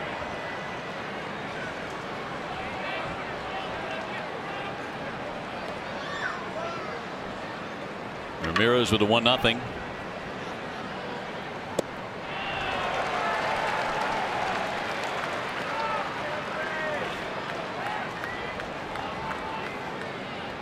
Steve Pearce next.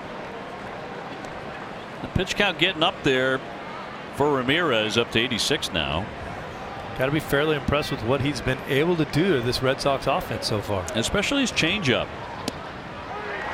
93-mile-an-hour fastball to make it 1-2. Keeping the ball down to Brock, and particularly late in counts, down and in. Struck him out with a slider down and in his last time. Jackie Bradley at second.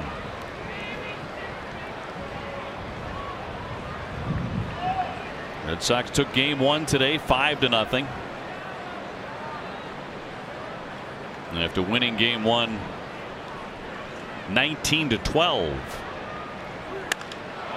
Fly ball right field. Jones going back, getting under, and he makes the play.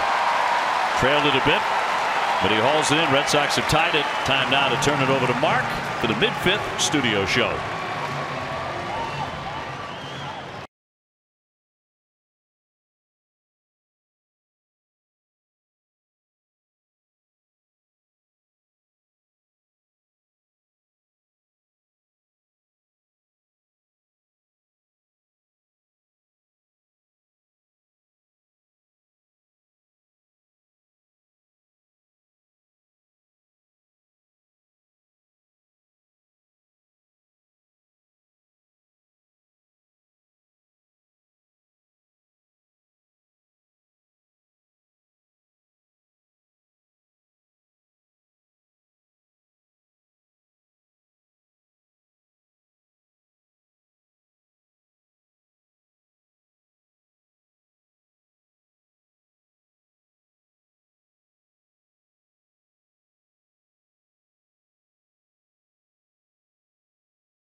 had become a young superstar.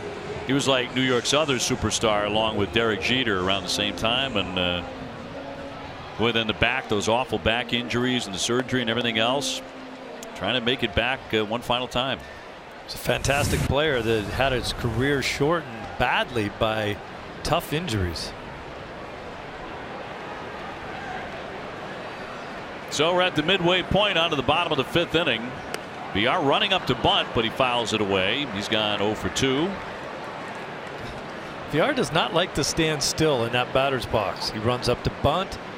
He takes a stutter step to try to hit the ball the other way. He's got happy feet. Adam Jones on deck. Trey Mancini to follow him, so it's 2, 3, and 4 for the Orioles. Locked up 2-2. And Pomeranz with the 0-1.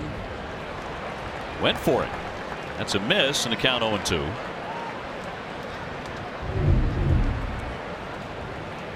Him moving his feet, stutter stepping up there to get in position to bunt the ball. He wants to be kind of moving and maybe half running to first base as he lays the bunt down. Not sure that's the best way to do it, but that's the way he likes to do it.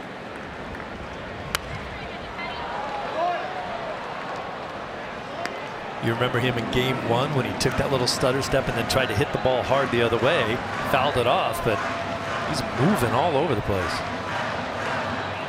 Well, it is a completely different looking infield for the Baltimore Orioles. Of course, with Machado now gone to the Dodgers and Scope gone to Milwaukee. Rattled the shortstop. Bogart smooth and cuts him down. 1 away. The notable subtractions for the Orioles, and you knew this was coming. Plenty of star power there among the top 3 in particular. Britton had another bad outing with the Yankees today. Yes. And he heard it. Some Bronx cheers. He's been hearing it a lot.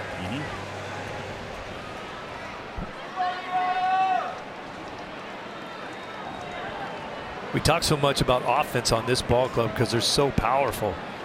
I was talking to Bogarts around the batting cage the other day, and he said, you know, we don't even mention your defense. He has 7 errors all season. Fly ball right field. It hangs up. Off the bat, Adam Jones. 2 down. Don't miss WB Mason Extra Innings live right after this ball game. Adam and Lenny will break it down for you. They'll break down all the key plays of the game. And you'll hear from Alex Cora and have reaction from the clubhouse. Hoop at WB Mason, celebrating over 20 years of same-day delivery. Now, Bogey was happy about that, too. He was like, I'm happy no one's talking about my defense because that means I'm making all the plays. Been so steady there this year.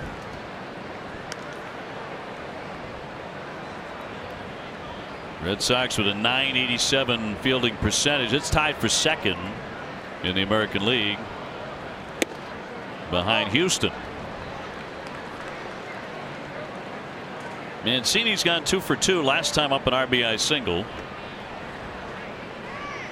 We're tied at 2 apiece.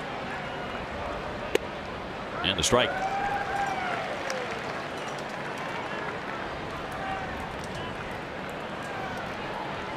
The 6th inning for the Red Sox. It'll be Pierce, JD Martinez, and Xander Bogaerts. 2-2.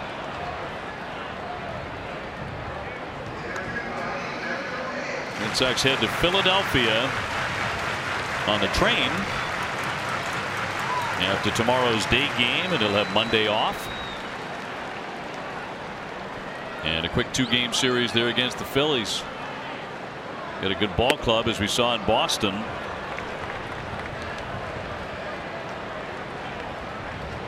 Exciting young team.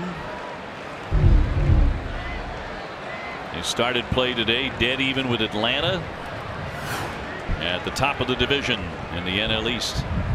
3-2, fouled off.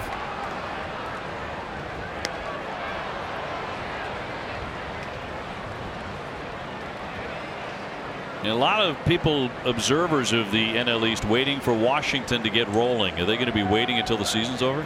They might. It's a team where they're always kind of waiting for that team to get better than what they really are. They won big today. They slammed the Cubs 9-4. And it puts them 3 games over 500. Cubs in first place in the Central.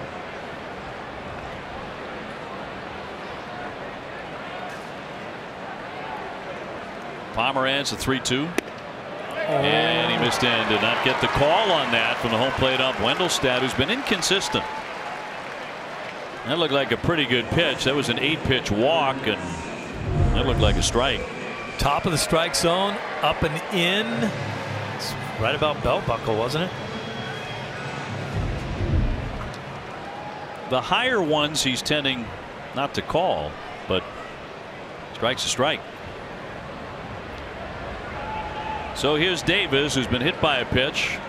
Raised him off the helmet. He's also taken ball 4.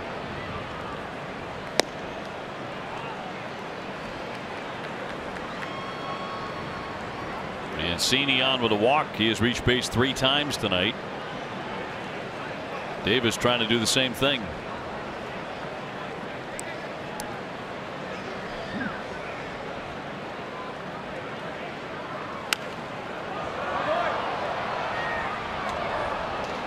Ball and 1 strike on big Chris Davis. That was an 89 mile an hour fastball that tied Davis up.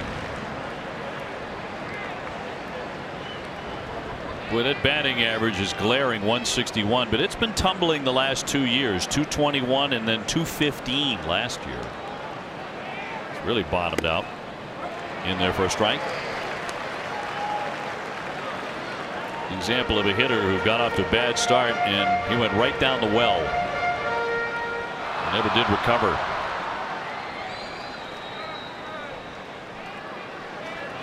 Mancini on at first and 2 away. Time for a big breaking ball down and away.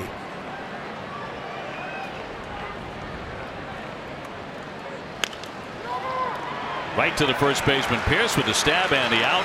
Side retired, 1 man left.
CVS Health is investing $50 million over 5 years to extend their commitment to helping people lead tobacco-free lives and move us one step closer toward a tobacco-free generation.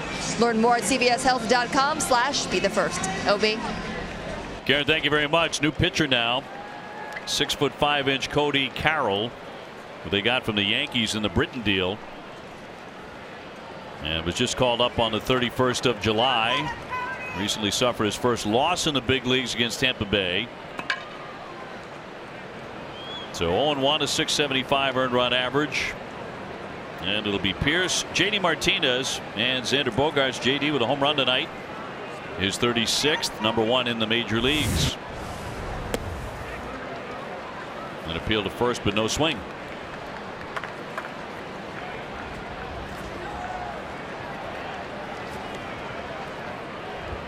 Pierce with a couple of Ks in the book tonight, one looking and one swinging. That was when Ramirez was pitching. He threw the ball pretty well over 5 innings. Yes, he did. Tied up the boys for the most part. 2 runs, 3 hits, no decision. Hembree about to begin to loosen up. JD got a hold of one off of him finally after the 10th pitch. It was a terrific at bat by Martinez because he started in the hole 0-2. Fought back to fill it up and kept on battling and battling, and on that 10th pitch he launched one. 3-0, he's taking a strike.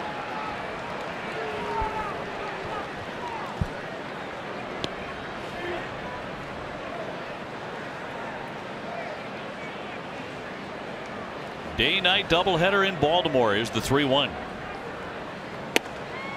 And that's ball 4. So Pierce is on. Good start for the Red Sox in the 6th.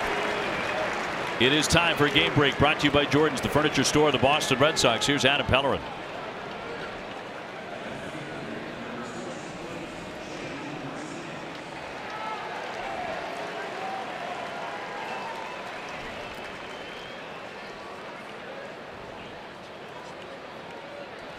Adam, thank you very much. That's huge. He's been a Cy Young candidate. JD Martinez, a walk and a home run.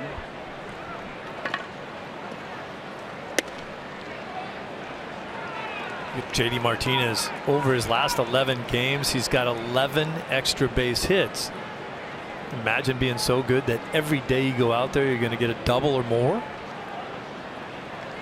Hitting .330, 36 homers, now 102 RBI to lead the majors. Back to that home run cut. Just makes a nice even swing at the ball, and it just sails out of here. Just keeps going and going and going.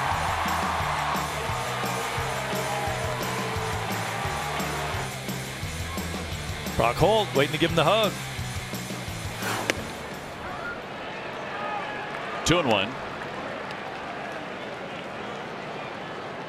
JD #2 in the majors in slugging percentage. He's 3rd in OPS.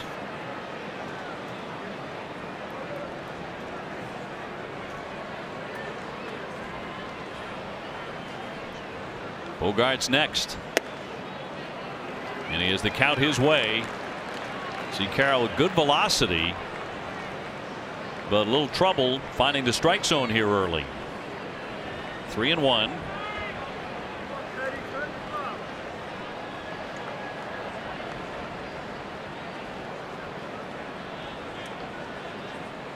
Oh my goodness. All the way past the catcher to the backstop on ball 4. So back-to-back walks. I should say so. After the game, stay tuned for Red Sox Final presented by Rodenheiser Plumbing, Heating, AC, and Electric with Adam and Lenny in the pregame. They talked about Rodenheiser Heat Zone. Jackie Bradley Jr. very hot entering the game. And Rickert is cold. Well, last 26, 267. I wouldn't say very hot, but he did have the 2 home runs in the first game. So far tonight, Jackie is 0 for 1 with a walk. That'll bring up Xander Bogaerts. He has flied to right and grounded out too short. Red Sox have runners at first and second and nobody out. McDowell, the pitching coach, trying to calm down Carroll. He fired it right past everybody for ball 4.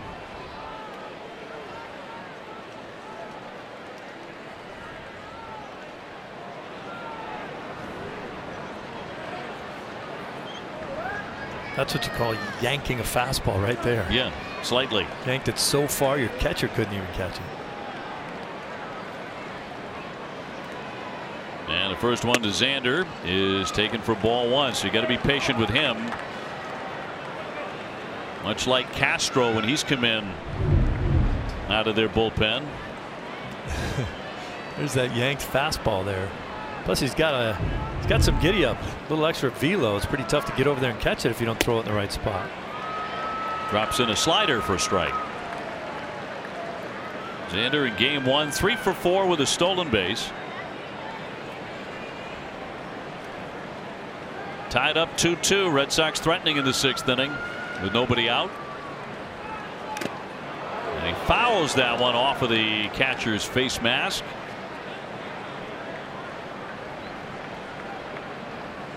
Joseph getting his bell rung. Did it get them both? Yeah, it did. Oh. Got Wendelstedt too. It's amazing how you can have a ball hit squarely on the mask of the catcher and it still finds a way to hit the umpire too. Like it almost broke his strap, didn't it? It did. Took the strap off. Well, has to do a little work on that. Back on it goes. First and second. Nobody out.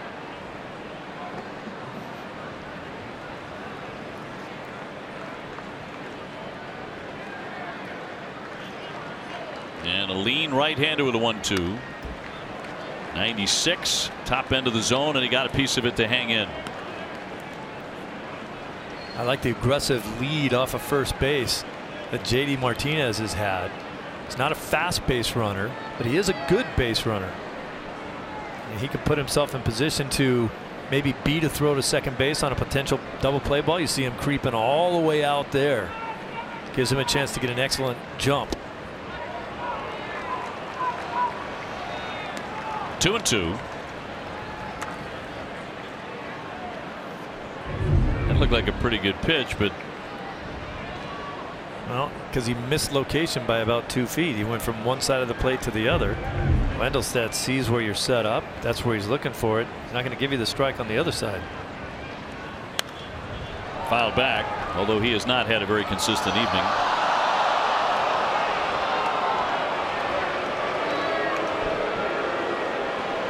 Pierce at second, Martinez at first.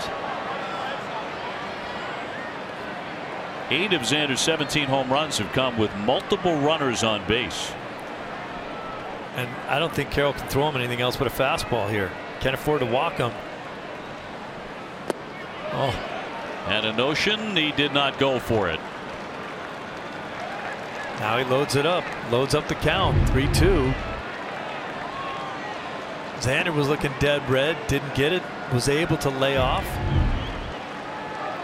It's kind of why you throw the fastball on the 2-2 pitch, because now what are you going to do? Devers on deck.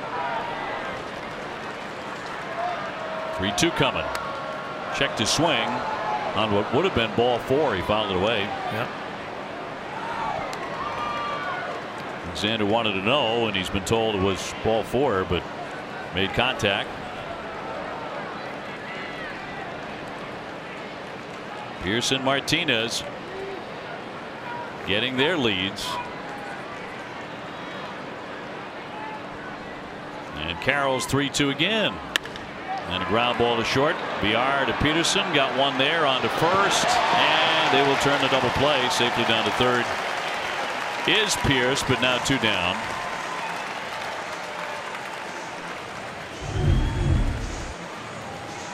Made to order double play ball right there. Nice easy flip onto second base. Easily turns that double play, even though Bogey's hustling down the line. So Devers will try and salvage something here. He's popped up and struck out so far tonight.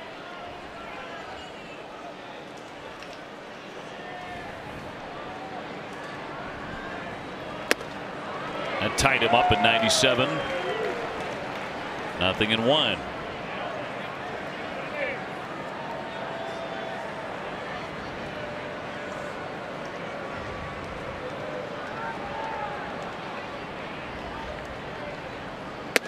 There's not a whole lot of room between home plate and a backstop here, and it comes off hard off the backstop. That brick wall back there, the ball hits it, comes right back, but Pierce is going to come down that line at third. There's the brick wall. Everything bounces off of that. Pierce is going to get a good enough lead where he'll see what happens if there's a pass ball. However, it can take some really crazy bounces. Seen that already in the series, and it doesn't always bounce straight back to the catcher. No, it does not. Seen it many times at Camden Yards. 2-1. Look out. Somehow Devers got out of the way, and a nice scoop there by Joseph. 3-1.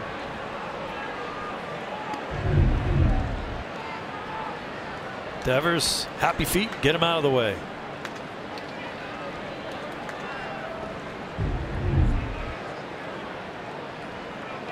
Another hitter's count with Pierce at third.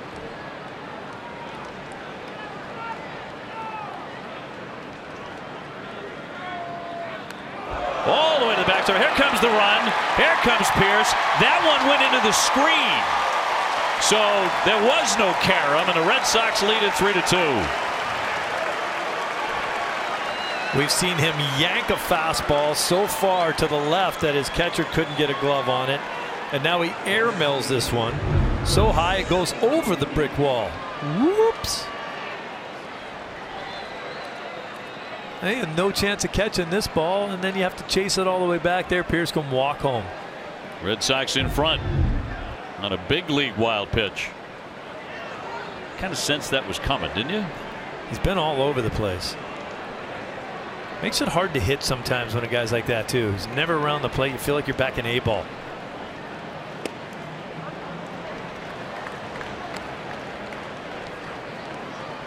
So Devers on ball 4, taking his base. Nunez has so far tonight tripled, and he's also flied out to right. Red Sox taking advantage of walks. Been 3 of those in this inning.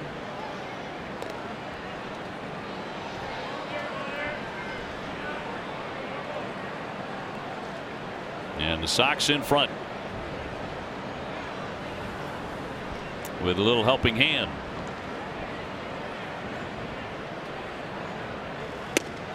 In there for a strike.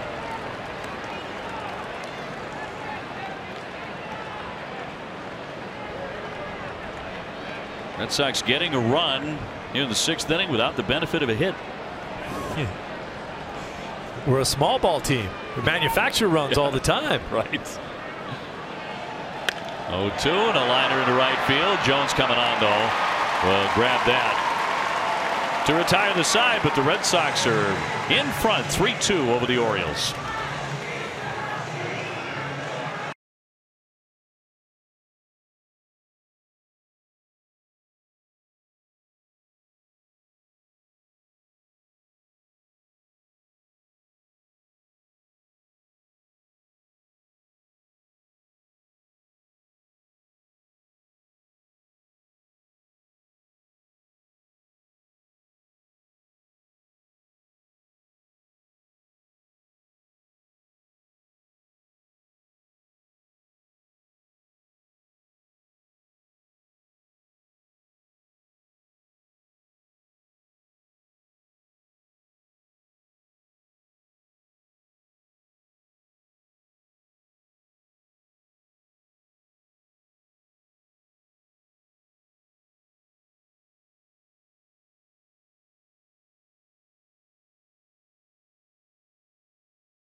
Website for deals. BuyAToyota.com. By Dunkin' Donuts. America runs on Dunkin'. Choose Nissan today. Shop ChooseNissan.com. Geico, 15 minutes could save you 15% on car insurance. Southwest Airlines. Low fares, no hidden fees. That's transparency. Sullivan Tire and Complete Auto Service. And by Amica Home Life and Auto Insurance that always puts you first. Turned into a very pleasant night here in Baltimore after the threat of rain came and went. Sox are in front 3-2 as we take it to the bottom of the 6th inning. Dave O'Brien alongside Steve Lyons and Garen Austin. Dennis Eckersley will be joining me when the Red Sox go to Philadelphia for those 2 games. Here comes Heath Hembree. So he'll become the 3rd reliever after Hector Velasquez went 2 2/3 at the outset. Heath allowing 2 runs, 3 hits, and walked a man in the 6th inning last night through 27 pitches.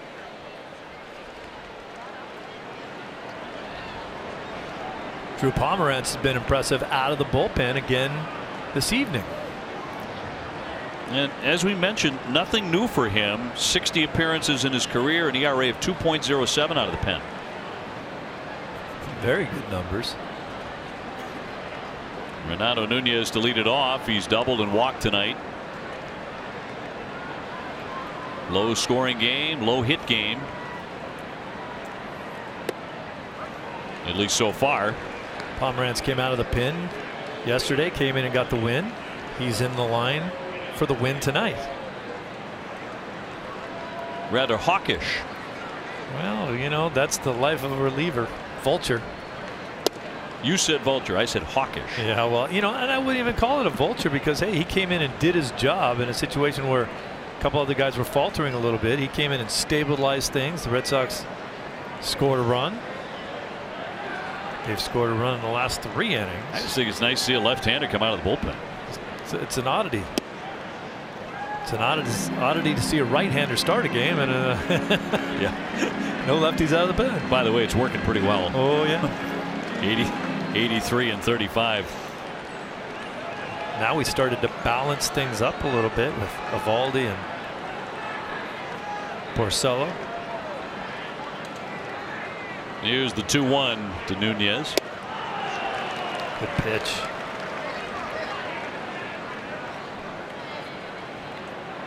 Mullins on deck, and then Rickert. Got him out in front.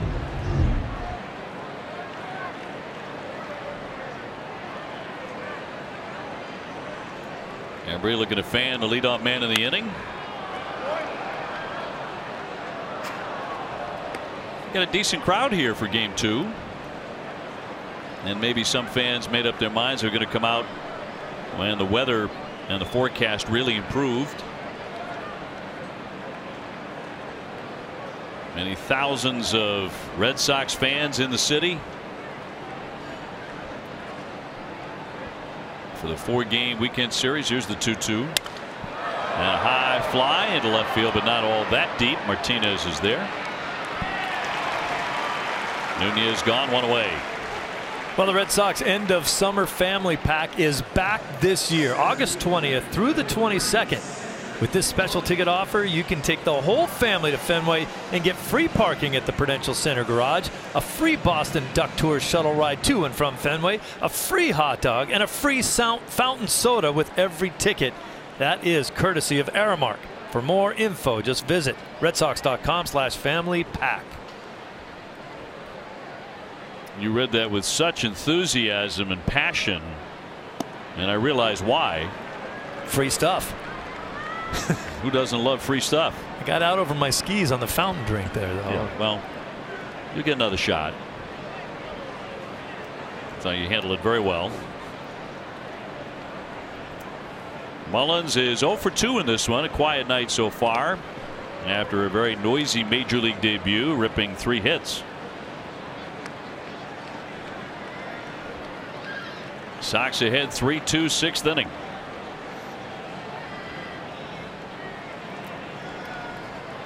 You have to be conscious of his ability to bunt with his speed. Devers playing him even with the bag. Pierce in a few steps as well.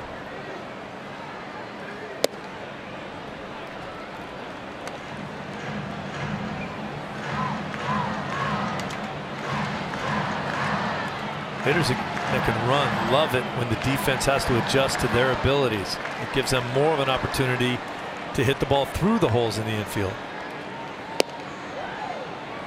He's gone to 3-1. Rickert on deck. Base is empty.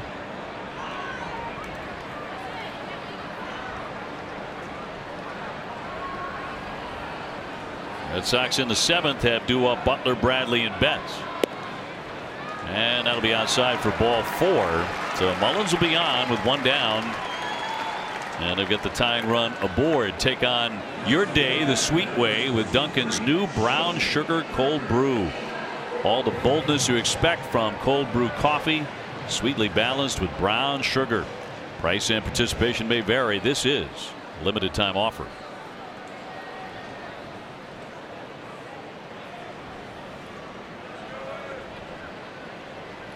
Rickard has flied out. He's also singled and been picked off. That was with Drew Pomerantz on the hill.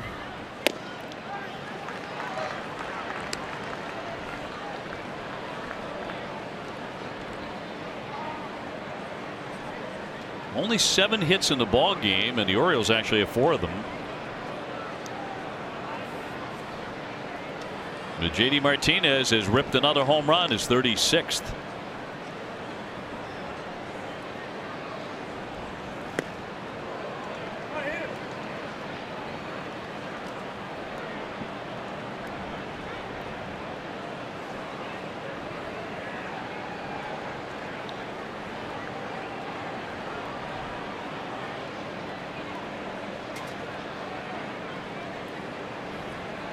Rickard, right-hand hitter, but he throws lefty. Out of Las Vegas. In there for a strike at 94.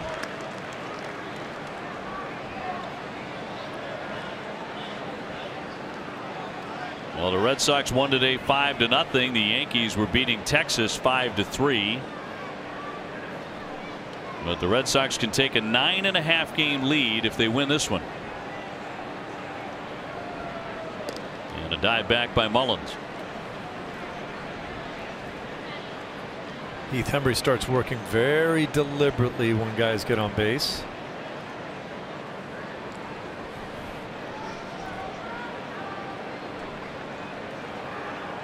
You see his numbers at AAA. He does have good wheels. He has shown that in the outfield too. That's what they really love about him. He's running.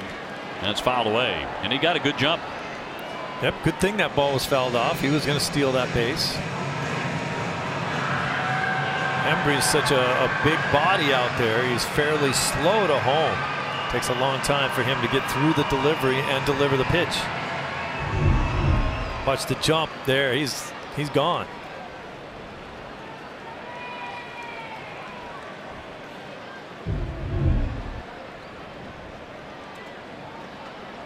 He's got the extended fingers oven mitt as well. Yes, he does. The extra large. He takes off. Hembree will turn and fires the tag, and he is out. Hembree calmly getting him at second base with a bullet toss to erase Mullins.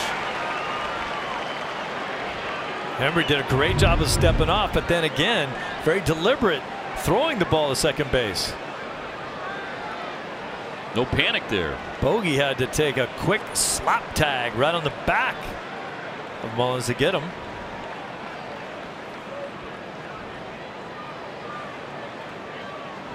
Nicely done. So base is empty, 2 away. Not a lot going right for Buck these days, put it mildly.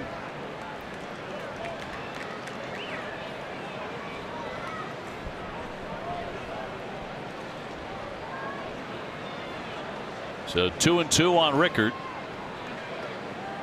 Hembree looking to face only 3 men in the end here in the 6th inning.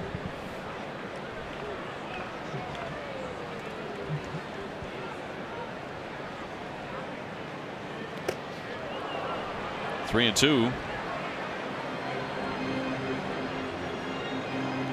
Kid of Joseph would bat next if given the opportunity against Chris Sale tomorrow. Back in the rotation, coming off the disabled list at 11-4, a 2.04 ERA. Facing the right-hander Alex Cobb, who is 3-14 with a 5.55.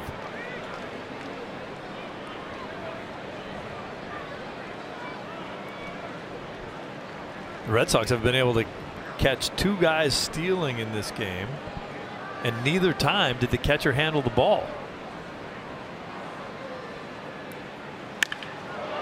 There's a drive out to left center field. Martinez on the move. That's going to sail on out. Home run. Rickard with number 7.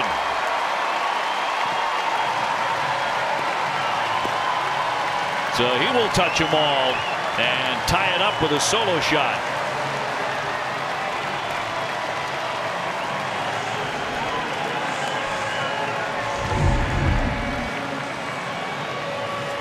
There's just a fastball right out over the middle of the plate with not enough on it.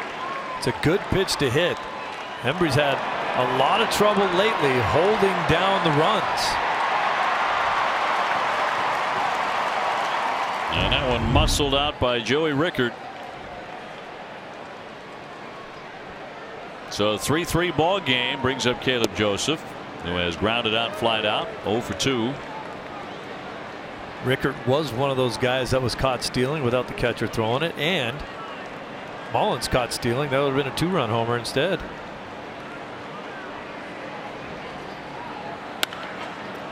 Ground ball charging in. Xander Bogaerts on the move, will flip on to get him. That is all but a home run. Has knotted it up at the end of 6.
For Lowe's whole team together, we take a look at Major League Baseball runs leaders. Red Sox now at 652, and a big gap between the Sox and the Yankees and everybody else.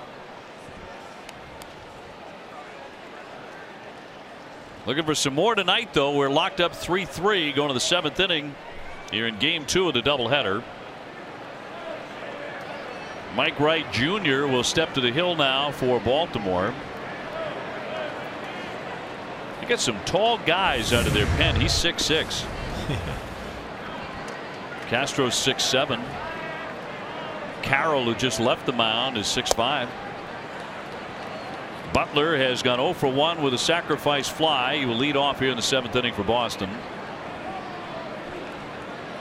Wright has been a guy who has given up a lot of hits, a .305 batting average.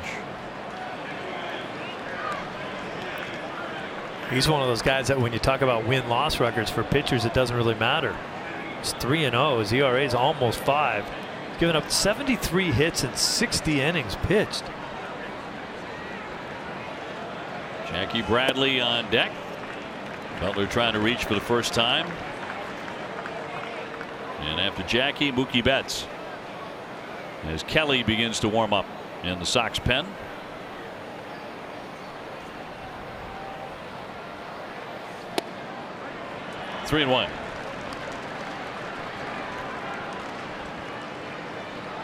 He's walked almost half as many guys as he struck out.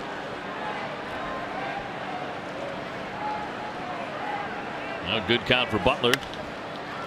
He serves that one to VR at short. One away. Our key matchup presented by Sullivan Tire Complete Auto Service. We're always here to get you there. Jackie Bradley in this series. 5 for 9, 2 home runs earlier today in game 1. In game 2, he is 0 for 1 with a walk and a theft of second. The hot part of the lineup here in 9-1-2.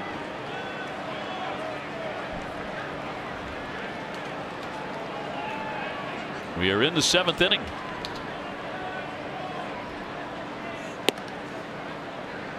We did have a 20-minute delay at the outset. I'm still not exactly sure how we're supposed to describe why. A rain threat delay. But there was also a pregame ceremony, and that finished, a couple of minutes before the game was supposed to start. I think that would have delayed the game anyway. They weren't quite ready. It might have only been a minute or two. But it was weather related, even though they never put the tarp over the infield. They laid it out in right field and left it there for about half an hour. I guess expecting a shower that never came. We never got a drop of rain. No, they had it ready to go just in case, but nothing materialized. And as you said before, I mean, this part of the country, when the heat gets going there in the late afternoon and the humidity picks up, you're not sure what you're going to get. Jackie knocks that one foul. They did hold the Hall of Fame ceremony right in the center of the diamond. But if it looked like they were going to get a real gully washer, they would have covered the field. They would have got those folks off there very quickly. Yeah, I didn't see anyone with umbrellas out there. They would have had to run those people off. It was interesting. We've had a lot of interesting weather conversation here in our visits.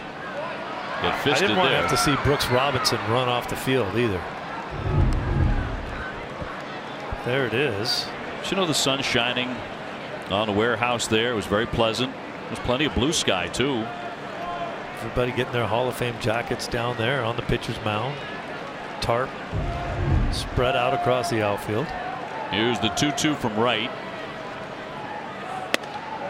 And that's going to be in there. He got him looking. Jackie frozen. That'll be out number 2. Valvoline Instant Oil Change is a proud sponsor of the Jimmy Fund. Customers who give $1 to benefit the Jimmy Fund at participating Valvoline Instant Oil Change stores receive kids and family scratch cards with a guaranteed prize. All proceeds benefit the Dana-Farber Cancer Institute at the Jimmy Fund. You bet's 1 for 3.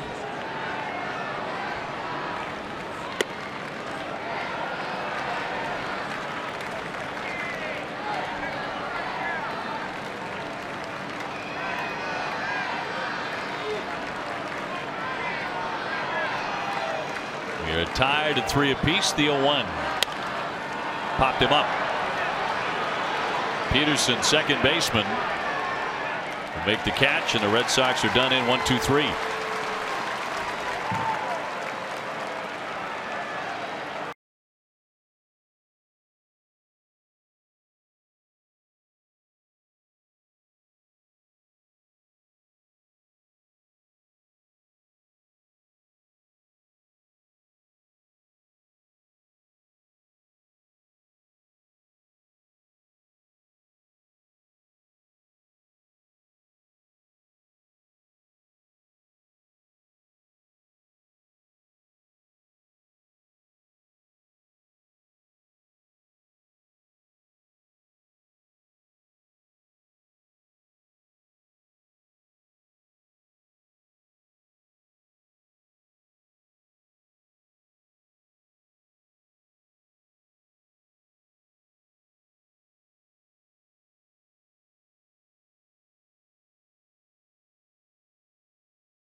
Israel Deaconess Medical Center, first aid station located behind Section 12 on the lower concourse. Beth Israel Deaconess Medical Center is the official hospital of the Boston Red Sox. OB. Karen, thanks. Joe Kelly will make an appearance and become the 4th Red Sox reliever since Velasquez started the ball game and went 2 2/3. Joe finishing up last night's win here. He gave up 1 run, 2 hits, struck out 2. Coming in 3-0, 428 earned run average, and he's about to get the top of their order. A 3-3 game here in game 2. If you missed game 1, Red Sox won that 5-0. Price was outstanding.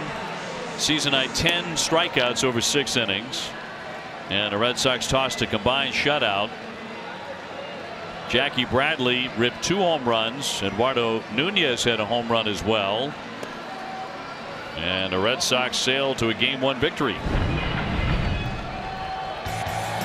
Boy, he was fantastic today with the cut fastball on the outer half, the changeup on the outer half to righties, striking out lefties.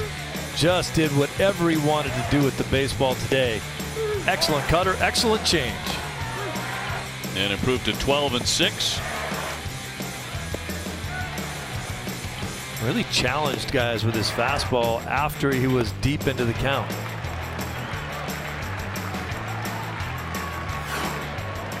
So on to the bottom of the 7th inning of the 2nd game, and Peterson to lead things off. He has scored a run after taking a walk in the 3rd inning. Otherwise 0 for 2. And then VR and then Adam Jones.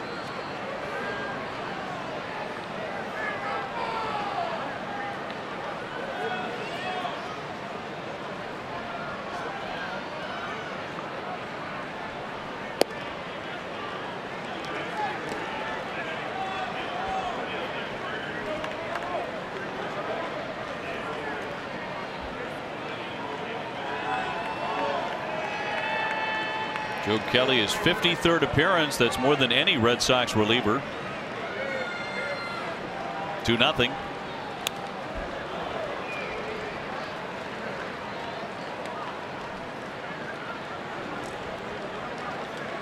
It's a Red Sox team that is averaging about 9 runs a game in the month of August. Sox the only team with 600 or more runs coming into play today. They're over 650 now. 2-1. High fly left field. Martinez creeping toward the line, and JD with the catch. So Peterson gone, 1 away. The MLB.TV is now available at a lower price. For $49.99, watch every out-of-market regular season game, plus get a free subscription to MLB At Bat Premium. Blackout and other restrictions do apply. Visit MLB.TV for details.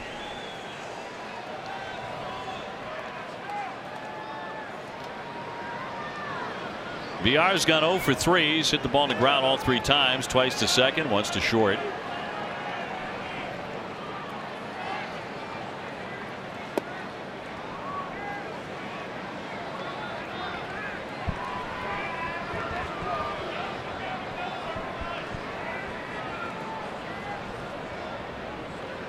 Jones in the on-deck area.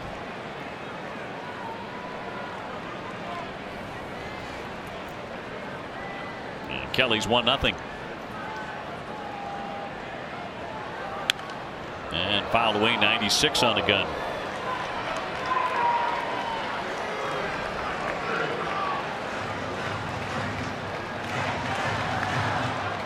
Sox have won 15 of their last 17 games against Baltimore. They're 11-1 in their last 12 games at Camden Yards. They have really settled in here. It was also true of Toronto. Same kind of numbers against the Blue Jays up there. Well, I think that was the talk of the season. That the Red Sox and the Yankees would be the class of the division, that they would play pretty close against each other, but it would be how well did each team play against the rest of the team in the division. And the Red Sox have blown teams away. Yeah, with today's win, the Sox are 41-15 against the AL East.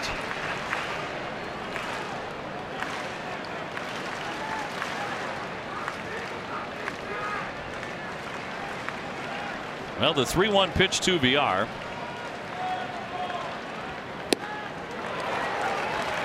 Best fastball so far, 97. 3-2. I think VR is probably going to see that same pitch again. In the past, when Joe Kelly was at his best, he would throw a lot of 3-2 changeups in this situation. But I also think that pitch kind of got him in trouble. Sort of fell in love with it for a little while. And his other pitches weren't as effective. See what he does here. Payoff coming.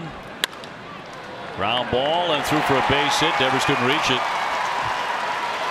Going to take a wide turn as Martinez got it back in there. Back to first base, VR. So 1-out single.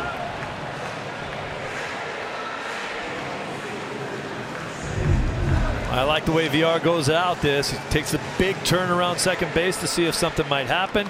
Then he said, no, don't throw it over here.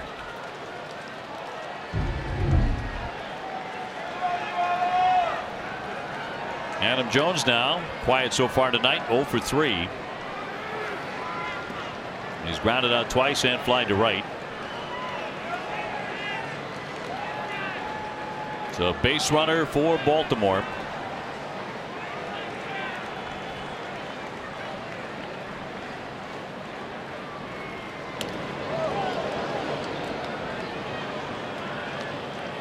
Talking about success inside the division. Red Sox and the Yankees. I mentioned the Sox are 41-15 against the East. The Yankees have got to be disappointed by the fact they're only 2 games over 500 against the division. 26-24. This Oriole team plays the Yankees very tough.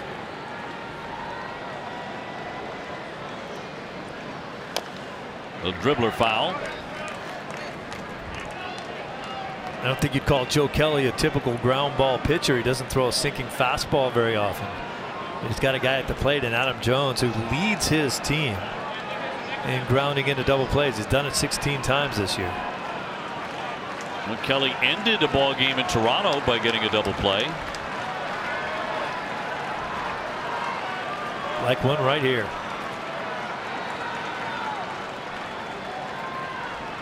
Here's the 0-1.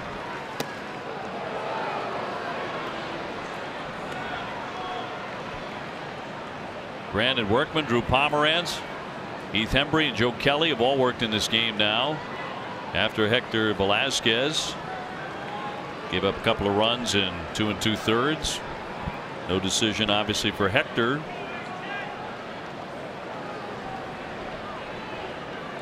Orioles have out-hit Boston 6-3. Here's the 1-1, not to be made, and back in. He was practically on the bag. VR.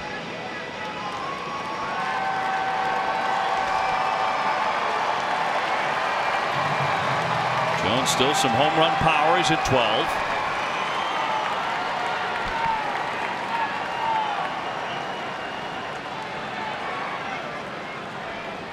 Oakland has jumped out in front of the Angels 5-0. That A's team has been one of the real surprises in baseball. Broken back ground ball. Devers charging. Goes into second. That's all they'll get, but they get the lead man as VR is erased on the fielder's choice, so 2 down. Well, tonight after Red Sox coverage on NESN Sports Today, we're going to have a full recap of tonight's ball game, plus highlights and reaction from Patriots preseason. NESN Sports Today is presented by People's United Bank, where the technology is as helpful as the people. 2 down Mancini now. The Red Sox haven't retired him yet. He has singled twice. He's taken a walk. 3-3 game, bottom of the 7th. Jones becomes the runner at first base. And he's running, got a great jump. Here's the throw down, but it will not be in time. He has it stolen. And really stole that off Joe Kelly. Yeah, can't blame Butler for that. And many times you can't really blame the catcher for the stolen bases. Watch the jump that Jones gets. It's already 3 or 4 steps before Kelly even delivers the ball easily into second base. So with that, the go-ahead run is at second base now for the Orioles with 2 down. And Mancini's been a hot hitter. Just the 4th of the year for Jones, but he picked a big spot. So the Orioles consistently getting themselves into scoring position by that stolen base. Gives them a chance to score the run with a base hit. They did it earlier in the game.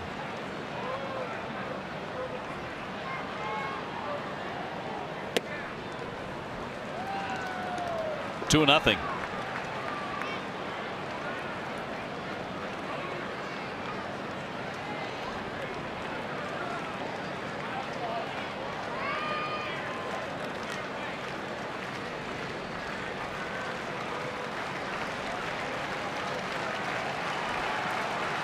Kelly really slowing down, extremely deliberate here. And a 2-0. That'll be ball 3.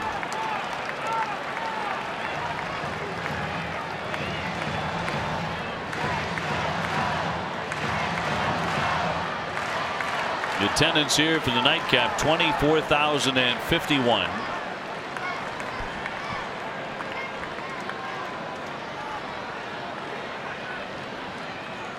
Kelly trying to fight his way back from a 3-0 count against Mancini. And he is going to walk him, so that's going to put runners at first and second. And bring up Chris Davis. And bring out Dana LeVangie. So rash of base on balls from the relievers coming out of the Red Sox bullpen now. Just putting too many guys on base, and that leads to big trouble.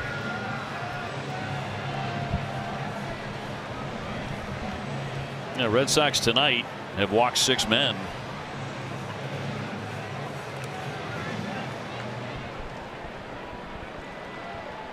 Davis has been hit by a pitch. He's taken ball 4.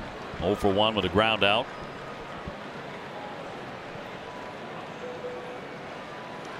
But a threat here for the Birds. Davis trying to deliver. He's got Jones at second, Mancini at first in the 3-3 tie.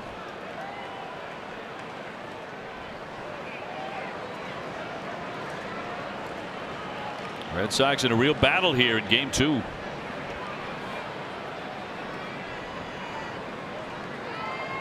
And it's Kelly against Davis.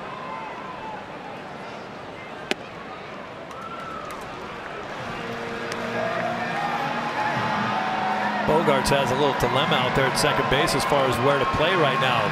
The card on his shift dictates that he plays further to his left over towards second base, but Jones is getting a huge lead and an excellent secondary jump. He wants the opportunity to be able to get him out at home on a base hit. Got to keep him closer. That one off the mitt, which Butler left behind. Looked like he got crossed up on that. That happens a couple times. Yep. He was thinking fastball and he got a big breaking ball. Well, that was ugly. The other night he was looking for a breaking ball and got a fastball and hit the umpire square in the chest. Good thing no one advanced on that play.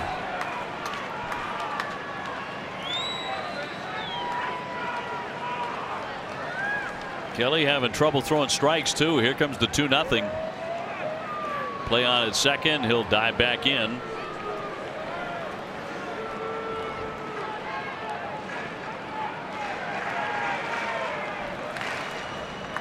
See that big wristband on Danny Butler behind the home plate.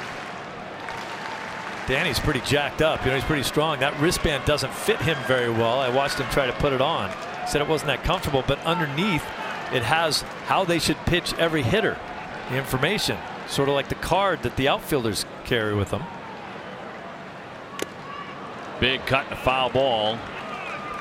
Right down the heart at 97, but Davis just got a piece of it. So 2-1.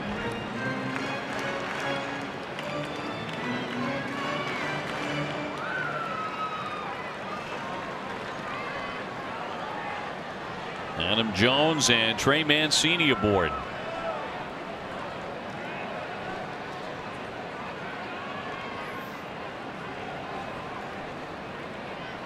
And Kelly trying to slow everything down. Here comes the 2-1 pitch to Chris Davis. And he fires in a strike. 2-2. Kind of a little cutter there from Joe Kelly. Don't see that very often. Just froze Davis. Yeah, will he throw it again to a guy who strikes out a ton? I'd say fastball up in the zone. Get Davis to chase that one. Throw the 98 up there. 2-2, fly ball into center field. Routine play. Jackie Bradley puts it away, and Kelly survives the threat.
Honoring the 13 championship season. In game 118 of that 2013 season, the Red Sox beat the Kansas City Royals 5-3. Brandon Workman earned his third win of the season in relief, while Will Middlebrooks knocked in 2 and scored twice. Workman was really key for that Red Sox team in postseason play too. Brock Holt leading off in the 8th inning, tied up 3-3. He's gone 0 for 3 tonight. With a pop up, a strikeout, a flyout. That all important leadoff man in a tie game late. With Steve Pearce on deck. This is generally where Brock Holt tries to buckle down and go the other way. Game 1, he dropped down a bunt single that was picture perfect. It's fun when you see that, isn't it? Because you just don't watch guys bunt much anymore. Hardly ever. Dying art. Guys have a tough time dropping down a bunt when they're asked to. Goes the other way. It'll be lined and caught out of the air by Nunez. So 1 away. Too bad. Again, Holt doing exactly what he's trying to do, but he finds a guy standing in the way of it.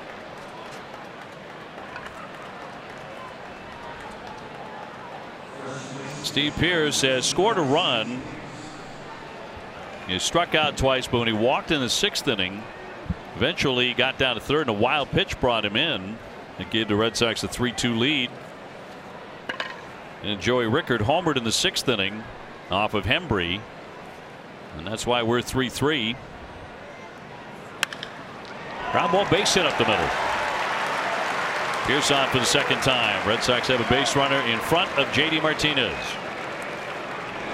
Time for Built for Baseball now, presented by T-Mobile. Oh, and speak of the devil right there, JD Martinez hit this towering drive to center field on the 10th pitch that he saw in that at bat.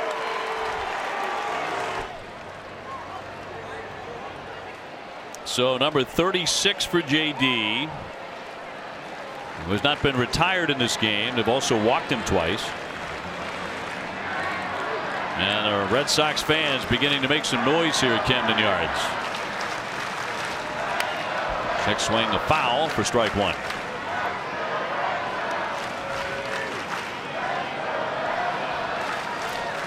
JD at 102 runs batted in.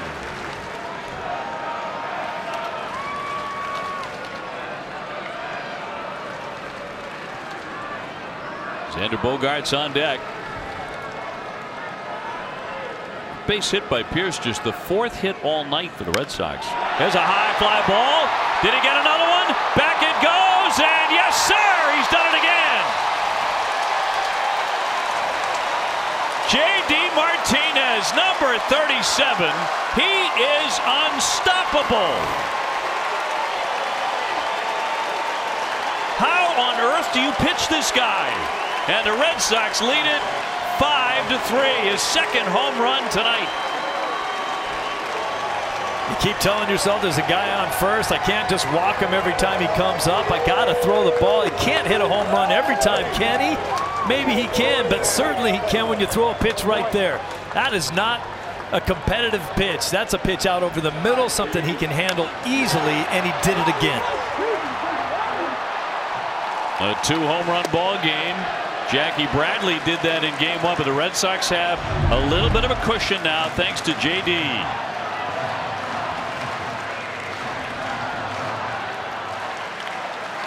And it's the 3rd time this season he's had a multi-home run game. They've all come against Baltimore. Well, the boys like to hit down here. He hits everywhere. In every park.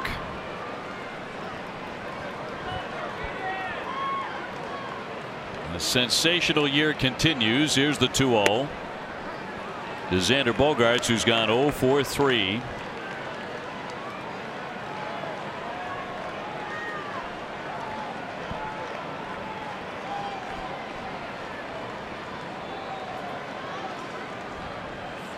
It's one of the great debates in baseball. Who's the MVP in the American League? Is it Mookie Betts or is it JD Martinez at this point? 3 weeks ago, I'd have said hands down Mookie Betts. I think JD has absolutely closed the gap, and we're talking about Mookie Betts just hit for the cycle 2 days ago. But what JD has been doing over those same 3 weeks has been unbelievable. Continues to lead Major League Baseball, the American League, in all the pertinent offensive categories except batting average, and his teammate Mookie Betts leads him in that category, but only a few points. If he wins the Triple Crown or gets anywhere close, you got to hand it to him, don't you? Up the middle, the bounding ball, and VR throwing, and be close and got him. Xander Bogaerts made it close with that hustle, and out number 2, and here comes Buck Showalter. JD Martinez, 2 home runs tonight. Been on base 4 times. He has put the Sox back in front 5-3, and Buck takes the baseball away as Wright gives it up. Paul Fry will be coming in. Red Sox only have 5 hits all night long, but they've got JD Martinez, who has driven in 3 runs on 2 home runs. Let's go down to Garen Austin. Thanks, Obie. Well, earlier today, Alex Cora was talking about JD Martinez and the Triple Crown. The whole Triple Crown thing, you know who's leading the league in hitting, so, right. I mean, I would love him to win the Triple Crown, but if he wins the batting title, that means the other guy got into a slump. So, I mean, I like it the way it is right now, honestly. But it's impressive. I saw the numbers yesterday compared to Miguel when Miggy won the Triple Crown, and it's not even close. And Miggy was a monster that year. I don't know. You start talking about it, and we got. It's fun, I mentioned it. I mentioned in spring training, and people they laugh at me like he's the closest thing to Manny as far as like hitting for average, hitting the ball out of the ballpark, and driving in runs. So he's making me look smart. Manny Ramirez, of course, had that spectacular season the first year he came to the Red Sox, just as JD Martinez is doing. There was a 20-point split at the top of play today before the doubleheader began between Mookie Betts as far as batting average, 352, and JD hitting 332. And Mookie has 2 hits so far in the twin bill, and so does JD, and both of his are home runs to lead the pack. He started the day 2 in front of Ramirez of the Indians in home runs. So Fry coming out of the bullpen, the left-hander who has allowed runs in 3 consecutive appearances. Devers will be the batter with 2 down. Red Sox on top 5-3, looking to sweep the twin bill. We are in the top of the 8th inning. Devers has gone 0 for 2 with a walk.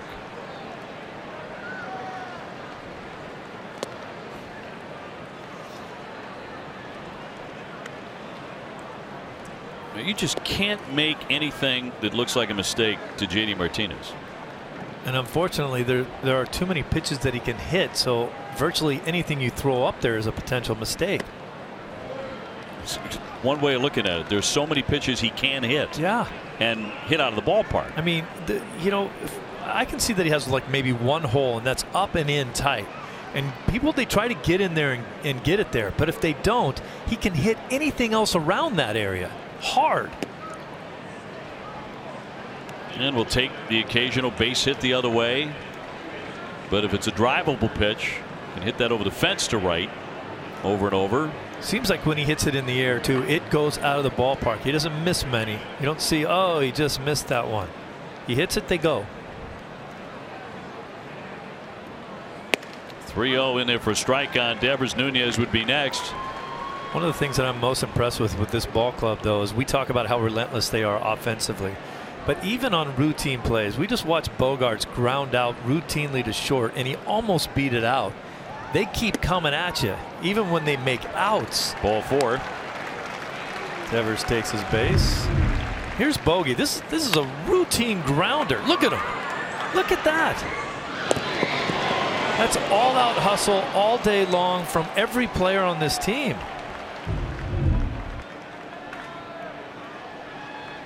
Xander Bogaerts was raving about JD Martinez, and he said he's like a Coke machine. Go up and make your selection, put your money in, hit the button, and anything you want to ask him about, what this guy throws, what this guy's done against you, what can I expect in this count, he has an answer for it. It's a great teammate to have, great source of information and inspiration. Nunez with a triple back in the 5th inning and scored. He's 1 for 3. Got fisted there and pops a foul into the stands. Nice play by young Sox fan. It's Chris Sale. Well, what's he got the radar gun back there or what? Just getting ready for his start tomorrow. Yep, I think he'll be here tomorrow. And he had to reach out and make the snag. That's like Chris Sale. Chris Sale's a darn good fielder. Tremendous athlete. And everybody's so looking forward to seeing Chris back in the rotation, healthy again tomorrow. And 105. The issue at hand, though, tonight is sweeping the doubleheader, and the Red Sox, after winning Game 1 5-0, have a 5-3 lead in the nightcap. And would love some more here. Fry to lefty. Red Sox come in here for a 4-game, 3-day series. If they hang on to win this one here, if you're an Orioles fan and the prospect of facing Chris Sale on Sunday after losing 3 straight, goodness, can't be happy about it. What would Oriole fans be happy about? Not much. Line into right, closing on a Jones will make the play. The Red Sox have J.D. Martinez on a warpath again, and another home run for him, is second in the ball game. This is a test for the league's best. One of the best in the National League versus one of the best in history. Boy, this Red Sox team. While proving they own the American League, He's safe! He got in there! the Sox look to continue their interleague dominance in what could be an October preview. It couldn't come at a better time. Red Sox Phillies. The 2-game interleague series begins Tuesday at 6 on NESN. That plateau's the worst. This looks like some proper American barbecue. You came to the right place. Come on over here and try some burnt ends. If you want the good stuff, you got to come over here. This guy's like a vampire. He's afraid of steaks. Now, what's most important is you get the fat cap and decal. You want a high-quality meat? I use Wagyu. Yeah, but you need some of the bark in order to set it right. In 5 hours, you flip it, tip it, tack it, give it a little tickle, and wrap it. And then you got to look for a nice smoke ring. And once you see the ring, get down on one knee and get engaged to that meat. Hey, you catch that smell? Ding, ding, ding. It's all about that GBD. Golden brown delicious. It's Jim from Ace Ticket. You know, for years I've been telling you about the great customer service you get at Ace Ticket, but don't listen to what I say. Listen to what our customers say.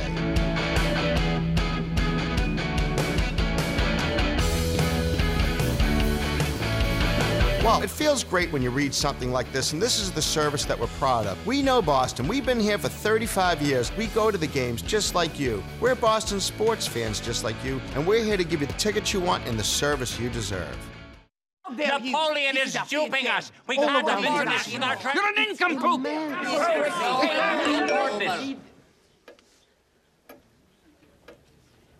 Gentlemen, I have just received word. The Louisiana purchase is complete. Instant purchase notifications from Capital One, so you won't miss a purchase. Large, small, or very large. Technology this helpful could make history. What's in your wallet? Arbella Insurance Foundation is the proud presenting sponsor of the WEEI NESN Jimmy Fund Radio Telethon, dedicated to striking out cancer in kids. Arbella donates $50 for every strikeout thrown by a Sox pitcher, up to $100,000. Arbella Insurance Foundation, here for the Jimmy Fund, here for good. Red Sox ahead here 5-3. William Cuevas, right-hander, just called up from the Paw Sox as the 26th man. Will step onto the diamond here. His 3rd major league stint. His numbers at AAA, 8-6 with a 3.45 ERA. And as a starter, he's appeared in 5 major league games in his career with Detroit and the Red Sox.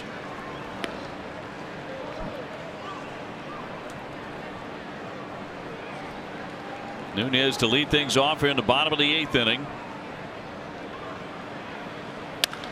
And a ground ball hit right to Devers. 1 away. Devers looks so much better fielding the ball down at third base. He's just maturing as a third baseman, getting the reps that he needs. Here's Mullins, 0 for 2 with a walk.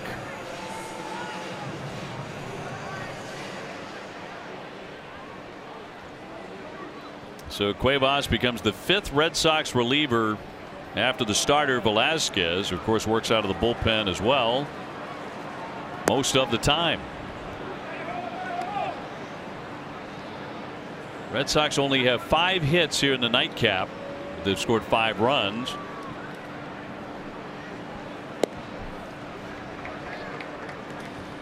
How about Cuevas being the extra guy called up and trusted with the 8th inning in this ball game? Yes. Workman's already been used. Pomerantz as well. Hembry and Kelly.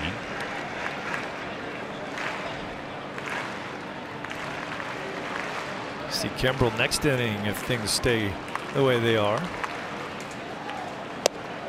taking all the way. Been an interesting game in many ways. How about this?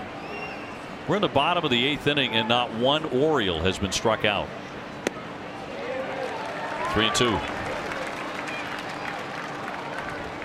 They've seen a couple of the Red Sox power arms too. Kelly, Hembree could be considered that way. And that'll be ball 4, so Mullins will reach. Been too many of those for the Red Sox taste. Our game summary is brought to you by Xfinity. JD Martinez, 37 home runs and counting. Ramirez pitched pretty well for Baltimore over 5 innings, allowing only 3 hits. Rickard connecting for his 7th home run that tied the game at 3.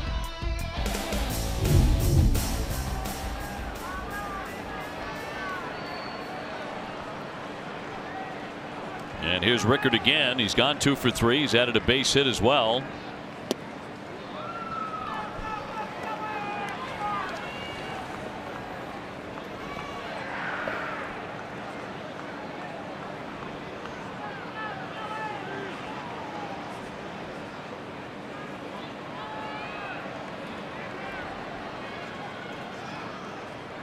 One down and one on here in the 8th inning for Baltimore. Line to center field. Jackie Bradley coming on. He's got it. Back into first base Mullins, and there are 2 gone.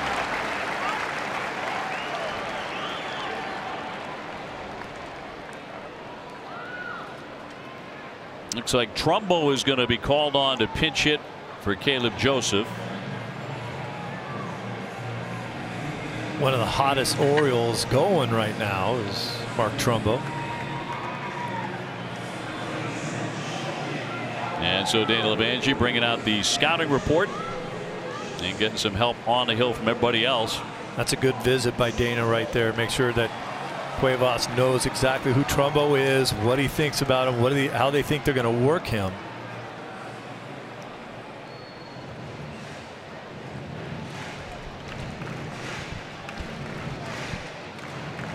Trumbo had his 12-game hitting streak come to an end in game 1. But as you mentioned, he's probably been their hottest hitter.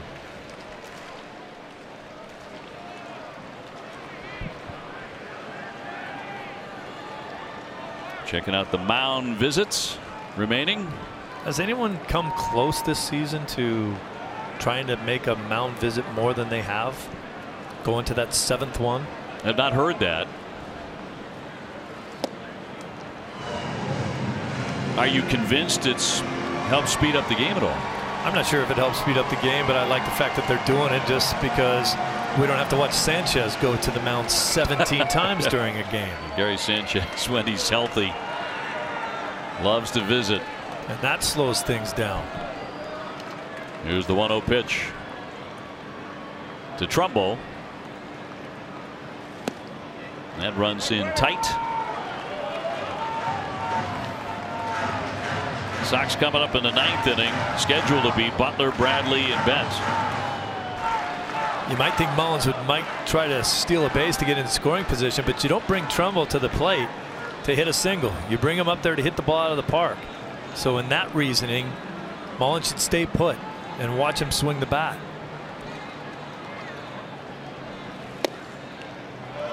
That'll miss. Not by much. He's gone to 3-0. Walks have been an issue for the Red Sox pitching staff tonight. They certainly were not in game 1. You mean because there weren't any? Exactly right. Price was that good. Fantastic. 10 strikeouts, no walks, no runs. Pretty good line. 3-0, and he will walk him. Cuevas putting another man on, first and second. So the tying runs are on base all of a sudden. That's 2 hitters in a row where he hasn't been close.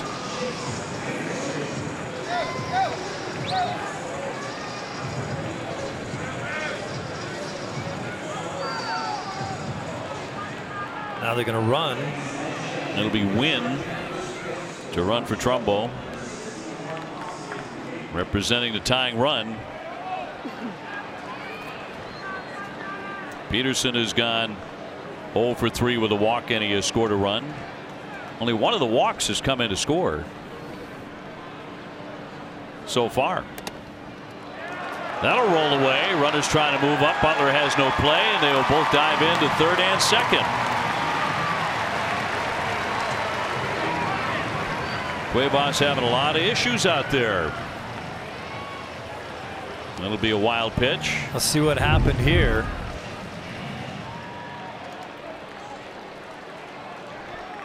That's a ball that could have been handled by Butler back there as long as it was the pitch he called.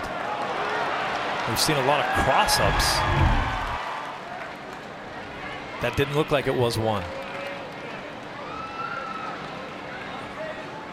2 down. Here's the 1-0. It was nowhere near.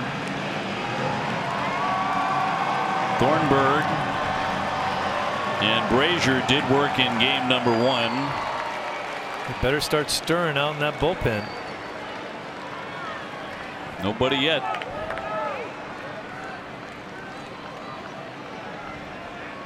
He's got to throw a strike. Here comes the 2-0.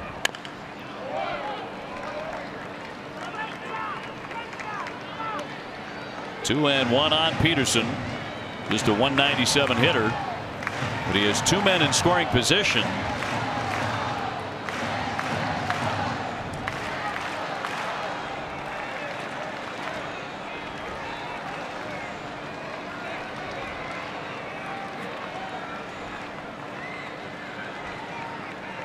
And a right-hander just up from the minors with a 2-1.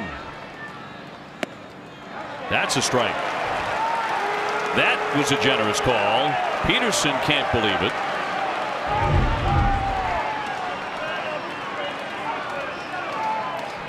That ball tailing and running off of the plate. Still gets the call. Red Sox get a break. Cuevas really needed that. How could he put him away? This would be a 3-1 pitch instead. He'll step off.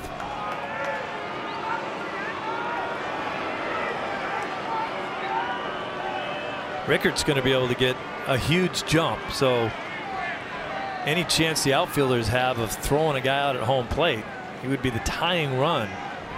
Probably not going to happen. 2 outs. He's off at the crack of the bat. Long look in. He picks one out. 2-2 to Peterson. Swing and a miss. He got him on a changeup. 82 miles an hour. Somehow the Red Sox sneak by in that inning. 5-3.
A great price for Auto Home and Life Insurance. There's the controversial strike. And then he came back with another change, and that was a terrific pitch, and he got the swing and a miss, but Red Sox were very fortunate on the previous pitch. Cuevas gets out of it. Wynn taken over behind the plate. Benintendi in the batter's box. Wynn's doing the catching now. Benintendi hitting for Butler. Red Sox catcher is first at bat in this one. And the Red Sox leading 5-3 with Kimbrel getting ready in the bullpen. Sox have really had to piece it together with a slew of relievers. And J.D. Martinez. And J.D. with a pair of home runs.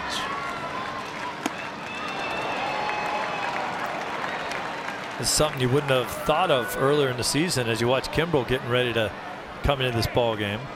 At the beginning of the year, Benny was dreadful against left-handed pitching, and now he's up there pinch hitting against one.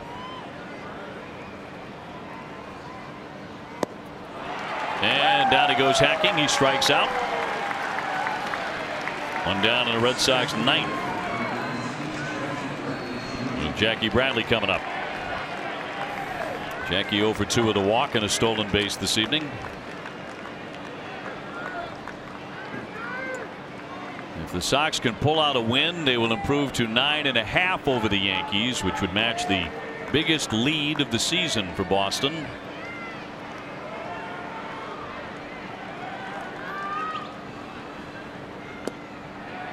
That's a swing and a miss for strike one. Mookie Betts on deck. Low hit game. Sox only have 5 of them. But J.D. Martinez has hit 2 of them over the fence. And he has driven in 3 runs. Solo shot 4th. Big 2-run home run in the 8th.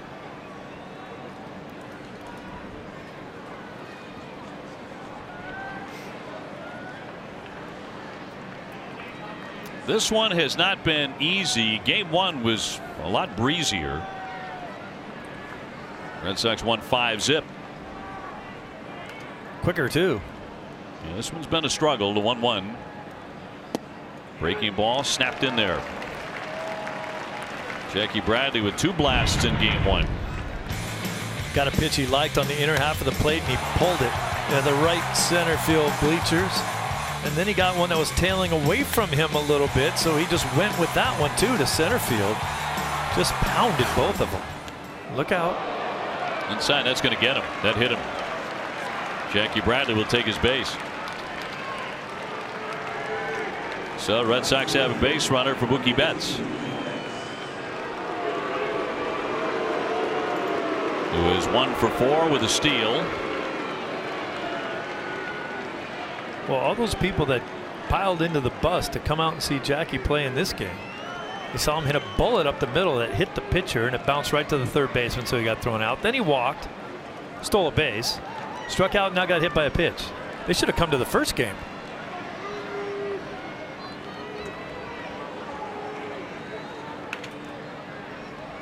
One out. That was really bad. After just hitting Jackie Bradley.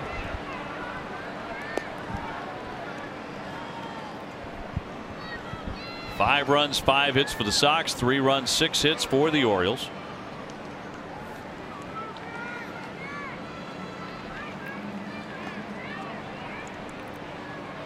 So many walks and errant pitches in this game from the relievers on both teams. That one driven high and deep, but very foul down the left field line.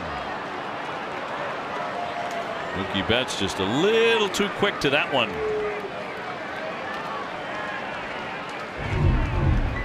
Mookie just lights up when he sees this pitch, but just gets it out in front a little too much.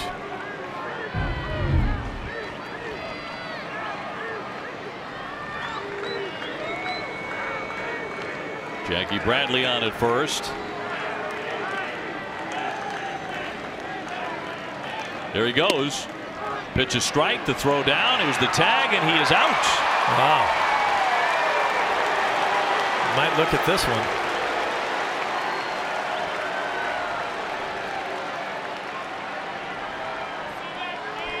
Jackie's not leaving the base.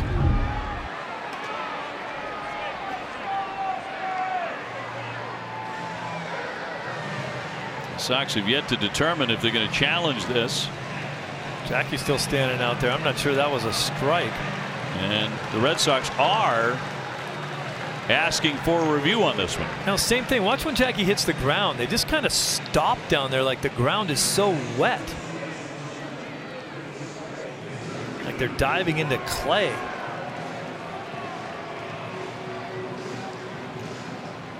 This would be a better view.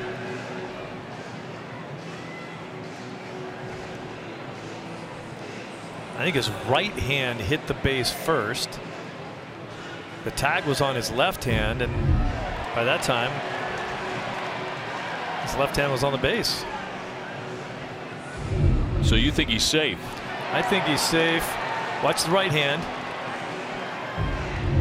Ooh, maybe not safe from that angle. They're going to call him out. Going to uphold that call. So that'll be the second out. Sometimes it takes a lot of angles before you see the best one to see the play. So the bases are now empty with 2 away in the ninth. Red Sox ahead 5-3. Kimbrel all warmed up in the bullpen.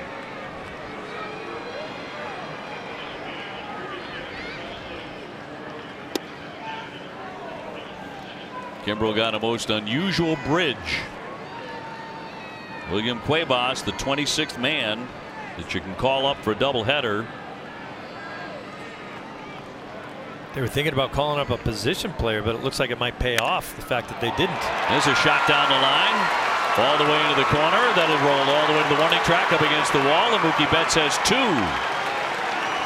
That's his second hit and a double here in the ninth inning. His third hit of the twin bill.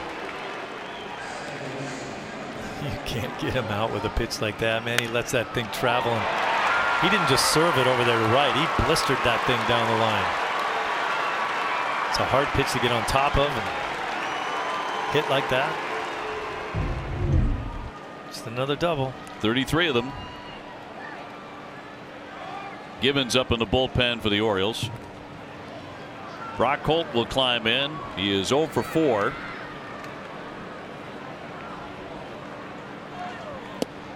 And we'll take a strike. Another one off the plate.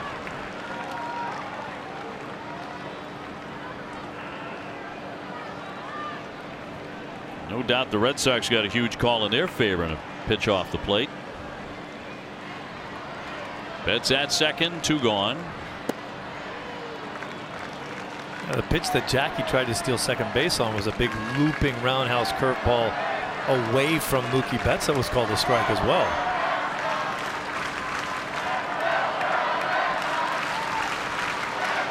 Steve Pearce on deck. Hits are now even at 6.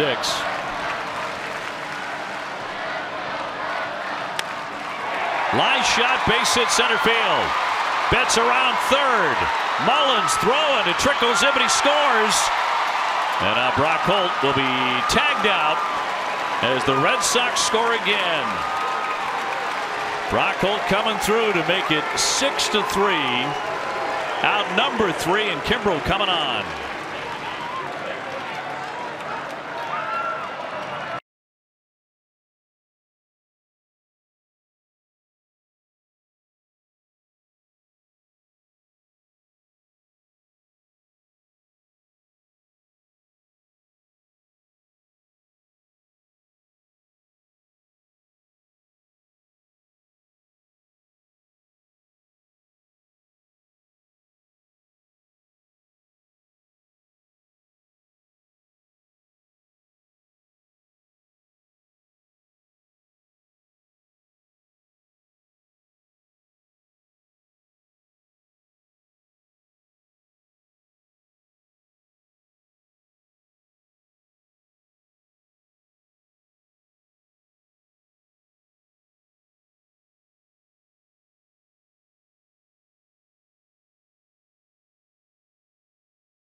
Red Sox baseball on NESN is brought to you by your local New England Ford dealers. Southwest Airlines, low fares, no hidden fees. That's transparency. And by Toyota's official website for deals, buyatoyota.com. Bottom of the ninth inning here in Baltimore. The Red Sox closing in on a doubleheader sweep and taking the first 3 games of the series. They lead it 6-3. Bob's Discount Furniture is going to bat for the Jimmy Fund again this year. Bob will donate $1,000 to the Jimmy Fund for every game saved.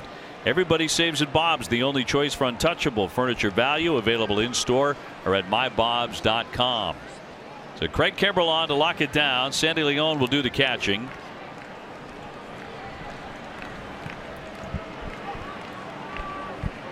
Craig charged with his 4th blown save, but he also got the win Tuesday at Toronto. 33 saves for him. Jonathan Villar will look at a strike at 97.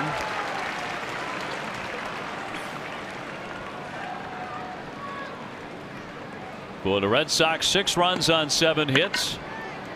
Last of those by Brock Holt to pick up Mookie Betts and drive in the run.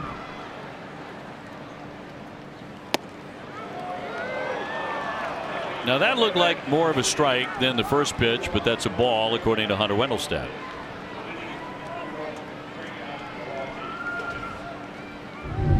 Been an unusual strike zone to figure out. Whoa. Pretty good pitch. Chopper foul. Dave, with the situation the way it is, 6-3 now. And Kimbrell in the game. Are you surprised that JD's still in left field? Benny did come in to pinch hit. He could have gone into that spot. You could have had Leon technically come in for JD. And I know he had some trouble with a ball over his head earlier, but I think in left field, Alex Cora is pretty comfortable with him.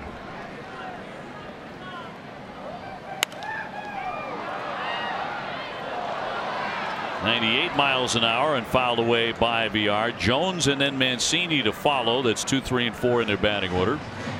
You're right about that. It's not like Alex Cora is so happy to get JD off his feet out there in the outfield.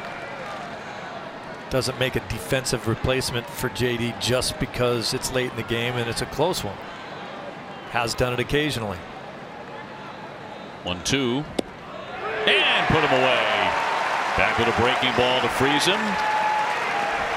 Plus he probably figures with Kimbrell, no one's gonna hit the ball anyway. 1 away.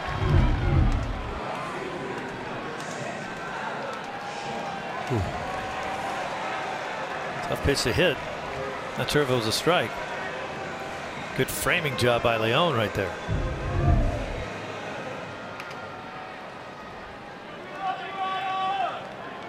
Adam Jones 0 for 4. He'll climb in with the bases empty. Red Sox took the first game 5-0, leading this one 6-3.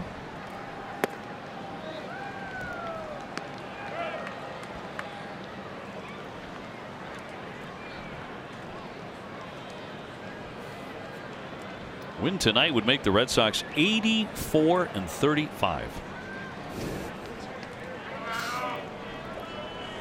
The 1-0. Strike. And Chris Sale going tomorrow in his return.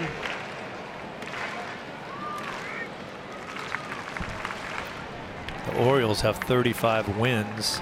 The Red Sox have 35 losses. And a 1-1.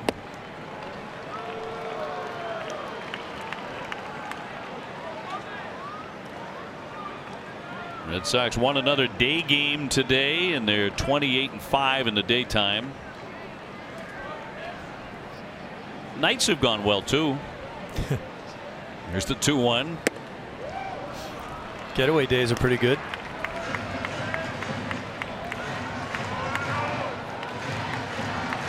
Mancini on deck. When you have a getaway day and a day game, and Chris Sale, odds are pretty good. He'll be held to 85 to 90 pitches tomorrow, Alex Cora said. Have to get some work out of that bullpen again. 3-1 fouled away.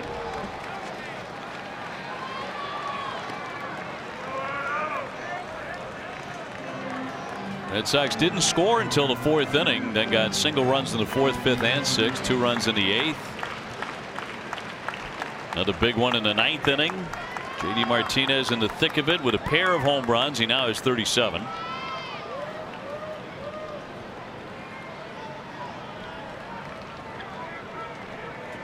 Kimbrel trying to make it back-to-back strikeouts in the 9th. And he does. 2 away. That's a pretty good hitter up there that just got made look silly right there. Just tied up. Can't get the bat head to that ball. Look at that. Kimbrel on the edge of his 325th save, 18th all time, but Trevor Hoffman just went into the Hall of Fame, and Kimbrel is way ahead of Hoffman's pace at the same point in their career. Way ahead of him. Hoffman did do it for years and years and years, though. And Hoffman did it in a different fashion. Early in Hoffman's career, he was a fireballer.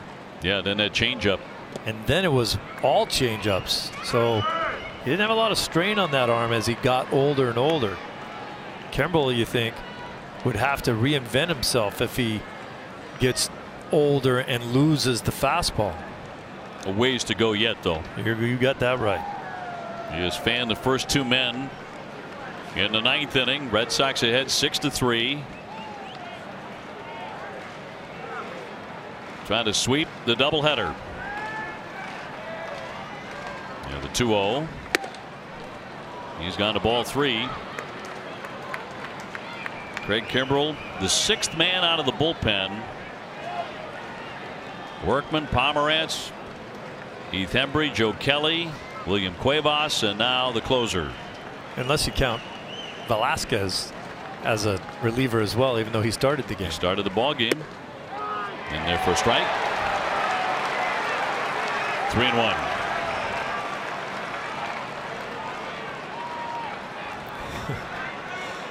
Mancini was trying to talk him into the walk.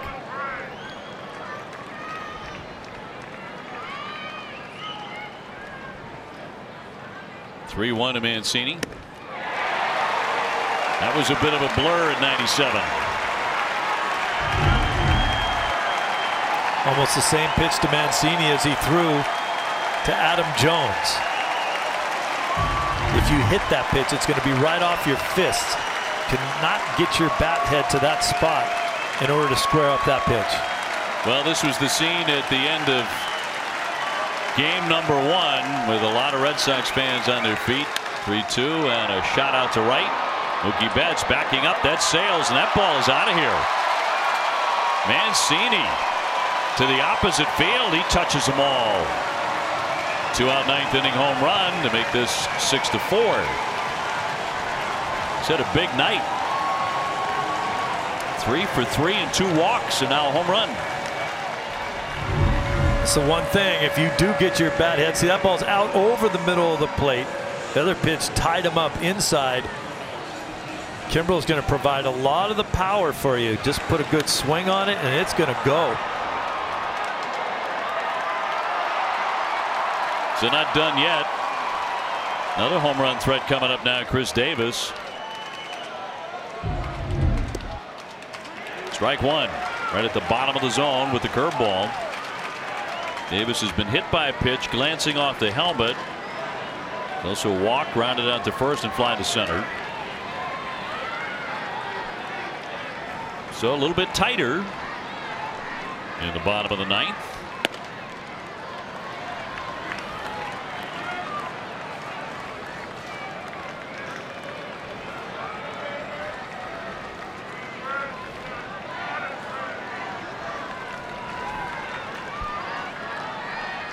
Kimbrel's 1-1. Tried to hold up, but it was too late. 97. Now to count 1-2. And the Red Sox fans are up again.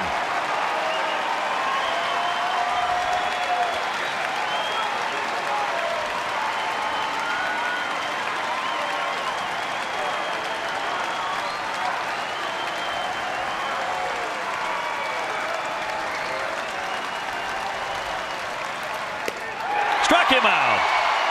The Red Sox sweep the twin bill here in Baltimore. And for Craig Kimbrell, the 100th save with the Red Sox. Fourth most in team history. Red Sox win it 6-4. A very, very long day and night and a very successful doubleheader for JD Martinez and the Red Sox. 6-4, Adam, the final score here in Game 2.